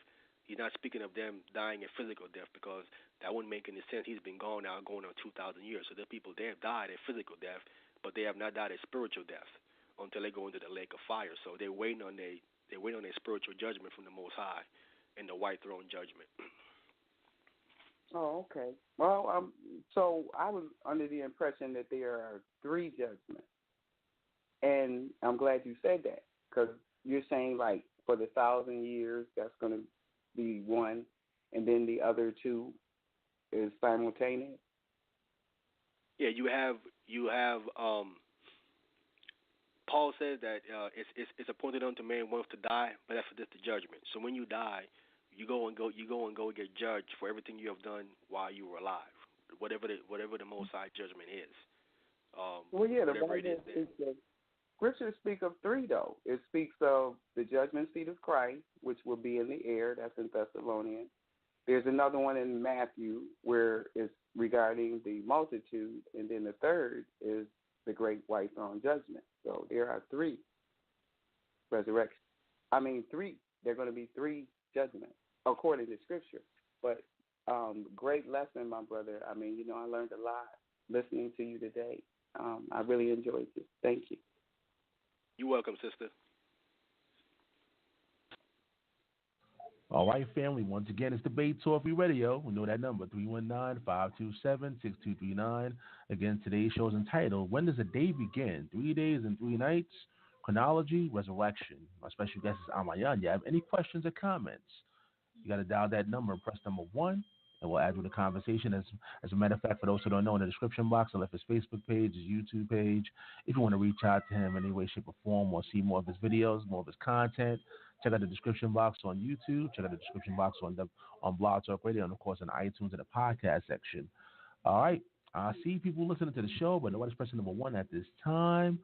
wAHMAYAN, you want to bring out some more information? What do you want to do? Yeah, quickly. I want to continue where I was speaking of before I took the first call. Briefly, I was speaking of according to the book of Daniel, it talks about to anoint the most holy in the book of Daniel, chapter 9, verse 24. Now, the most holy is the Ark of the Covenant. That is the most holy thing. So Christ's blood have to have touched this Ark of the Covenant to make an atonement. As when he died, it says that the veil of the temple was ripped in twain. It's speaking of an atonement being made, and the high priest would go in there on the Day of Atonement, and he would sprinkle blood, it says, I think, on the left side, if I'm mistaken what it says in Leviticus, on the sprinkle blood on the left side, and he's talking about making an atonement for the nation of Israel.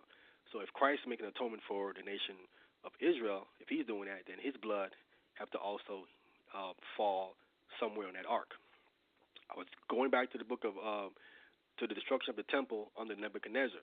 When you read the story there, Nebuchadnezzar loosed the temple, but he don't never takes the Ark of the Covenant. He goes in there, and there's no Ark of the Covenant at all. And he had surrounded Jerusalem, so no one couldn't have exit Jerusalem on ground with the Ark of the Covenant. Yet you don't read him taking it. When you read in the book of Jeremiah, it details everything that he had looted out of the temple, all of the pans and everything else, and take all of that to Babylon. And we read about Cyrus giving that stuff to Ezra to bring back. But there in Jeremiah, you don't see anything about the Ark of the Covenant. And we can read in Josephus, he tells us that the holies of holies, the Ark of the Covenant, was not in there.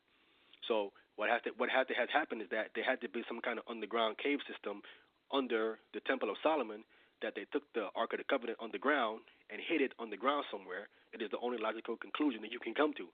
It was hid somewhere, and there are historical records and stuff that speaks on it. I think the Apocrypha speaks on how Jeremiah the prophet led some priests, and they hid the Ark of the Covenant somewhere underground. So what I'm contesting is the part I'm trying to find the information on, is that the Ark of the Covenant was hid somewhere underground, somewhere in Jerusalem, and it's like right over where Christ had died, because it talks about when he died there was an earthquake. It says that a rock rent. The rocks cracked open. It was supposed to be, I guess, a crack in the ground, and when the centurion cut his side open and blood of water came out, some of that blood fell through the crack and dripped on and landed onto the Ark of the Covenant, which was right underneath where Yahweh Shai was. Again, I don't have proof. I'm just saying that from me reading from Daniel's, that it says that they must anoint the most holy. From me reading what it says in the siege of Jerusalem, they didn't find the Ark of the Covenant, and Jeremiah says in the Apocrypha how that they had hid it on the ground, and knowing to the temple service that his blood must anoint this Ark, obviously underground had to have been somewhere where Yahushua had died, and the earthquake cracked open. The centurion cut him inside. The blood drips down, anoints the Ark of the Covenant. He dies. He's dead. The veil of the temple is ripped in twain because atonement has been made. And when he resurrects, the scripture says again that there was an earthquake again, which actually sealed the crack up. There's two earthquakes, one when he died and one when he resurrected. One opened the ground, another one closed it. Those are two earthquakes there that's recorded. That's what I believe happened. Like I said, I don't have no physical proof, but I'm searching for it. And once I find it, I will bring that part of it out because I believe that is exactly what actually happened. His blood hit the Ark of the Covenant that was right underneath him on the ground. That's what I see here in the scriptures when I'm reading it. That makes sense to me. It's just that we don't have all the information yet, but I'm sure the Most High is going to reveal all of that sooner or later. But that's what I think actually happened with Yahushua blood anointing the covenant, anointing the Ark of the Covenant. As it stated in Daniel, he shall anoint the most holy and make an atonement for the children of Israel. But that is ready to be seen. Again, if anyone have any information on that, about that information, about his blood hitting the Ark of the Covenant on the ground, under where he was, I would love to hear it, you know what I'm saying, because that's what I see in the scriptures there actually happening. So I think that's about it. If there ain't no more questions, then I guess I have to go to the final statement or something. All right, family. Once again, the number is 319-527-6239. You're now listening to Debate Talk Free Radio. I see we do have somebody press number 1. I'm going to go to you real soon. But again, like I said, I have all the information in the description box for those who want to reach out to wAHMAYAN. I have his Facebook page. I have his YouTube page. You can check him out. But again, this is your time, family. You have any questions, any comments, dial that number, 319-527-6239. Then you press number 1. That lets me know that you have a question. I'll leave you hear it live. By the way, the show is archived, family. So if you missed any part of the show or you want to hear yourself again, let's go to the archives, go check it out. So check out the YouTube page and, play back the show. So let's go to I think it's a Skype caller. You're live on air. Go ahead. Shalom, Mark. Shalom, Sal. How y'all doing? Yo, what's going on? Shalom, brother. I'm all right. Yeah, this is anonymous Hebrew. Just real quick, first off, great lesson, bro. I learned a lot. Thank you. And some stuff I knew, some stuff I didn't. So that's just how the Most High work. And also, it was relevant because some Jehovah's Witness came to the door today, and this was the basis of the conversation. And they took off running. All of a sudden, they had an appointment. So it was just funny. It's just confirmation. It's confirmation with the Holy Spirit. Just real quick, you had spoke briefly about Yahushua or Jesus, whatever we're going to call him, not being, the Most High, right? So this is something that we really digging into in my household. And so normally I reach out to you in private, but brother, I'm gonna be honest with you, like I got a tax preparation business. I'm gonna be booked for like the next 4 weeks, so there ain't no way I can really get to you in private. So I mean, I know like we got short time, and I don't want you going to no deep lesson or nothing. But if you could just clarify a little bit, like, so are we saying something maybe like the Most High would be like El Elyon, and then Yahushua would be like Yahuwah, or, I mean, how are you presenting that? Am I making sense? I want to understand, do you believe that Yahshua, Jesus, is the Most High? Is that no understanding? No.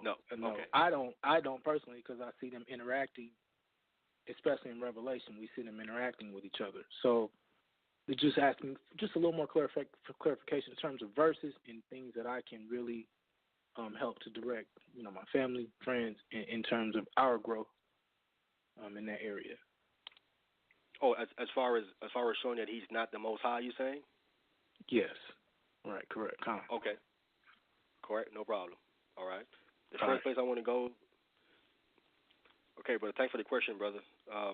No problem. Thank you, brother. Thank you for your work. first place I want to go to is the book of St. John, chapter 20.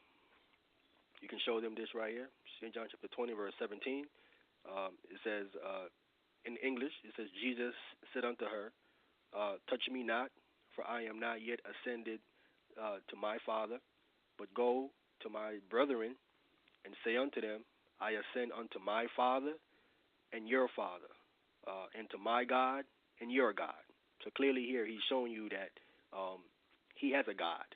Okay, so he can't be God if he has a God, because God don't have a God. You know what I'm saying? Right. My apologies, Dan. Let me clarify the question.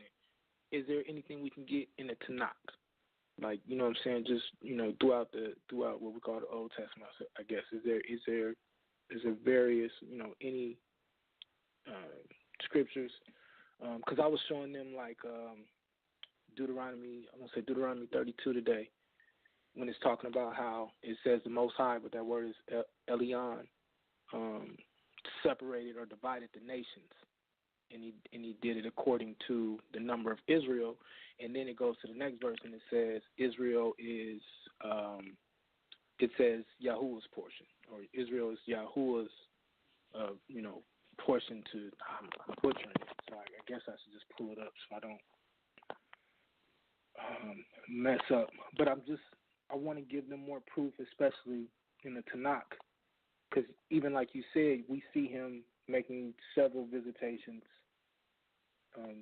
throughout Scripture. So is there more guidance that I can have in terms of showing my family just through the Tanakh? I have it. Let me see. Sorry, bro. Definitely. Definitely. There is actually a few in the Tanakh that you can definitely use. Okay. Show them this. Okay. Actually, when I started, I was speaking on Genesis chapter 1, how that it was not actually translated out the original Hebrew correctly, and anybody can go and check what I'm about to say from the Hebrew scriptures. I'm gonna start there. In the original Hebrew, I came in late, so I'm not trying to make you repeat your lesson. So if it was already repeated, I can go back and listen later. If it was already stated, I can go back and listen. I didn't actually speak on it. I didn't actually break it down. Okay. I spoke on it. Yeah, so I'm gonna do it now to help answer your question. Genesis chapter 1, verse 1, what it says in the actual Hebrew. The first thing it says is Bereshith, and you know, ba means in or with. It can mean with as well. So you know, a sheath or a sheath is speaking of head. So it's in the head or with the head. Bereshith, bara, which is bara, which means create, means he created. So it's in the head or with the head. Bara, he created. Talking about the Most High created. It says Elohim. So the Most High with his head created bara, Elohim, created God, Elohim, and it says Aleph and Tav. So the Elohim there, after they says Aleph and Tav, the Elohim is who? Aleph and Tav. Aleph and Tav, again, is the Word. That lines up with St. John's 1:1. In the beginning was the Word, and the Word was with God. Right? So it says, Bereshith, again, in the beginning, or in the head, bara, created, Elohim, God, Aleph and Tav, Shemayim, the heavens, Wa and Eret, it says the earth, Aleph and Tav. So even in the Hebrew, St. John's 1:1, it letting you know that the Most High in his head created a God, and this God is particularly called Aleph and Tav, which is the Word. That's the whole Hebrew language. He uses that to create the whole thing, which lines up again there with St. John's 1:1. That's the Hebrew. So any one of them that's contesting it, if they look at it in the Hebrew verbatim, it tells you that Elohim was created. Versus in the English where it says in the beginning God created heavens and the earth, it doesn't say that in the original Hebrew. It says in the original Hebrew is that Elohim was created, showing you that this Elohim right here is not the Most High. So you can show them that in the Hebrew for those that want a Hebrew understanding. You can jump down. For those that stay in the English, you can come down to chapter 26 where it says, and Elohim said, let us make man. So here we see that there is another being here that have enough power, knowledge, wisdom, understanding that he's able to assist the Most High in creating mankind. So this person here is not originally a human being. He's above all mankind. He's able to assist the Most High in the creation of human being because he says, let us make man. Okay?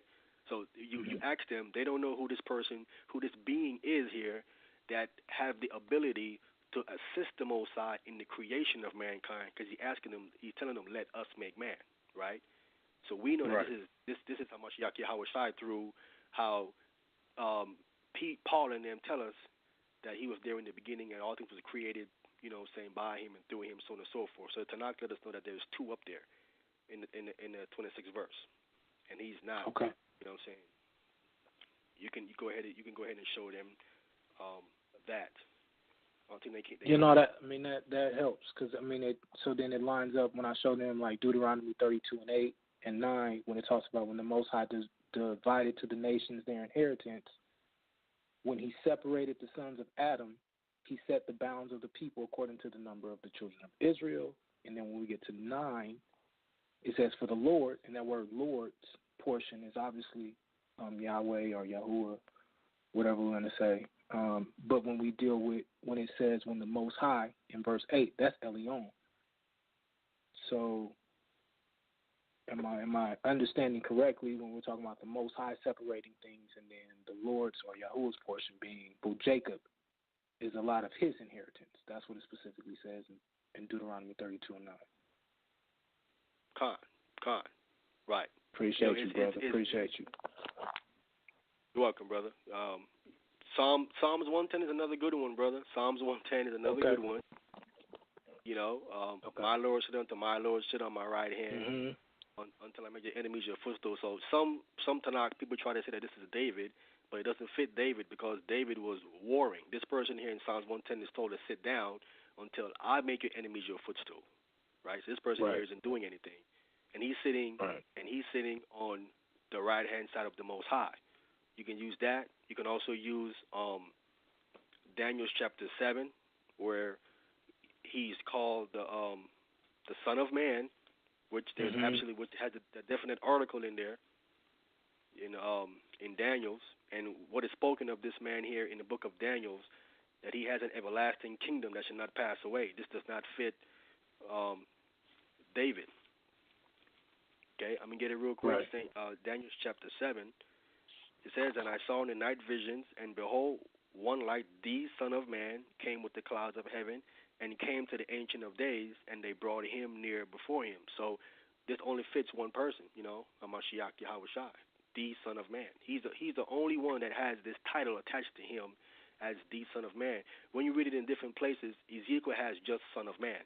The other places, when you read in the Hebrew, don't have a definite article the there. It just has Son of Man, but in English they put the the there, but in the Hebrew the definite article the is not there. It's there a couple of times in Psalms. When you read it, it means the son of Enos. Only here in the book of Daniel, the definite article the Son of Man is there, and we know to the New Testament, Christ is called that all the time.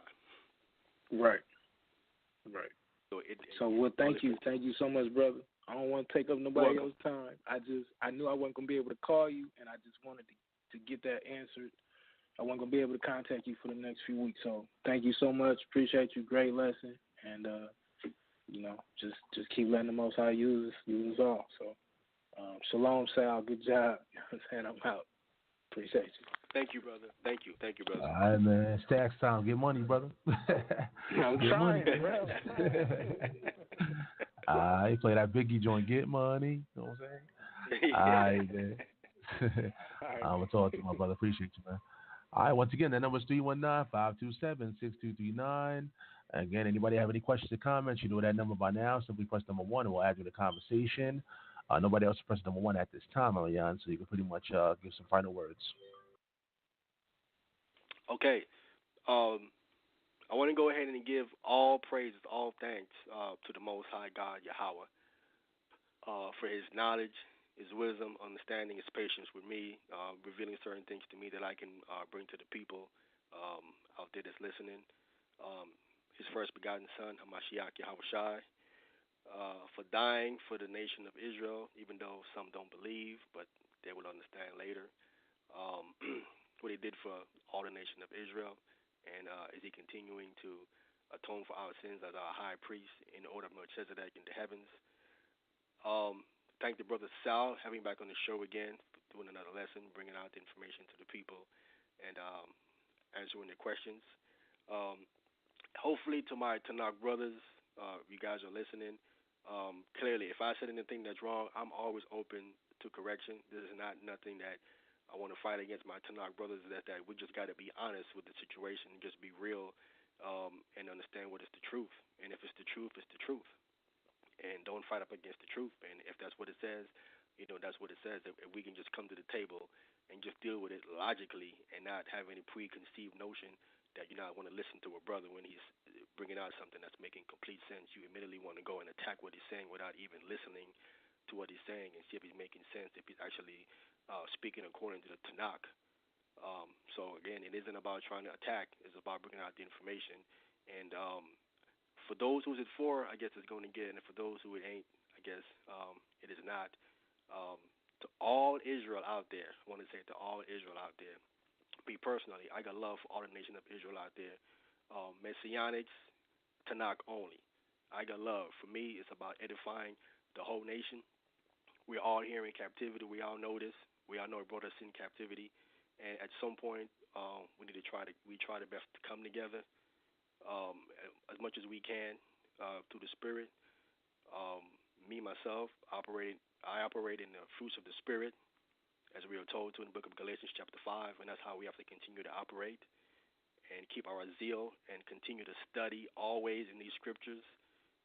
Research everything, do your background check, your manuscripts, your Hebrew, your Greek, your Aramaic, whatever it is. You go back into the language in the background and get the truth of what was left to us, because what we have is copies of copies of copies of copies of copies. So we don't have the original. So we have to let the Spirit guide us and try to get us back into the original by eliminating the mistakes that's in the Tanakh. Because there are mistakes in the Tanakh. I can point them out, and there are definitely some in the New Testament as well. And all these things need to be reconciled. So if we can all understand these things, that we don't have an original document, original copy of what it was back then. We have copies of copies by men, and men have made mistakes. And even the Masoretes, not the Masoretes, the Sahifrim, with the Masoretic text, even said that they actually took the Most High name out. That's why we see Lord there. They took his name out and put Adonai. So they was actually tampering with the text. They actually changed text, left scriptures out, and altered different things. And they admit these things. So we clearly have mistampered with the Tanakh. And we clearly see we have the same thing going on in the New Testament when we read Acts chapter 12, where it speaks of Easter. We know that Israelites don't celebrate Easter. So that's been placed in there, tampering with the text. Originally, we know it says Passover. So if we can understand these things that happen, we should be able to come together as brothers and try to seek the truth. And whoever has the understanding on a particular understanding that something has been changed or tampered with, we can learn from that brother and piece it all together and then come back to the truth of what it is and find out originally what was left to us, first of all, by the Most High to Moses and the prophets and to his son when he came and left the information to his apostles, to his Holy Spirit, down onto us to this day. And with that, I want to say I love all the nation of Israel. Thank you again, Sal, having me back on the show. And peace and love to all the nation of Israel. And if you don't know, now you know, now you know, now you know, now you know.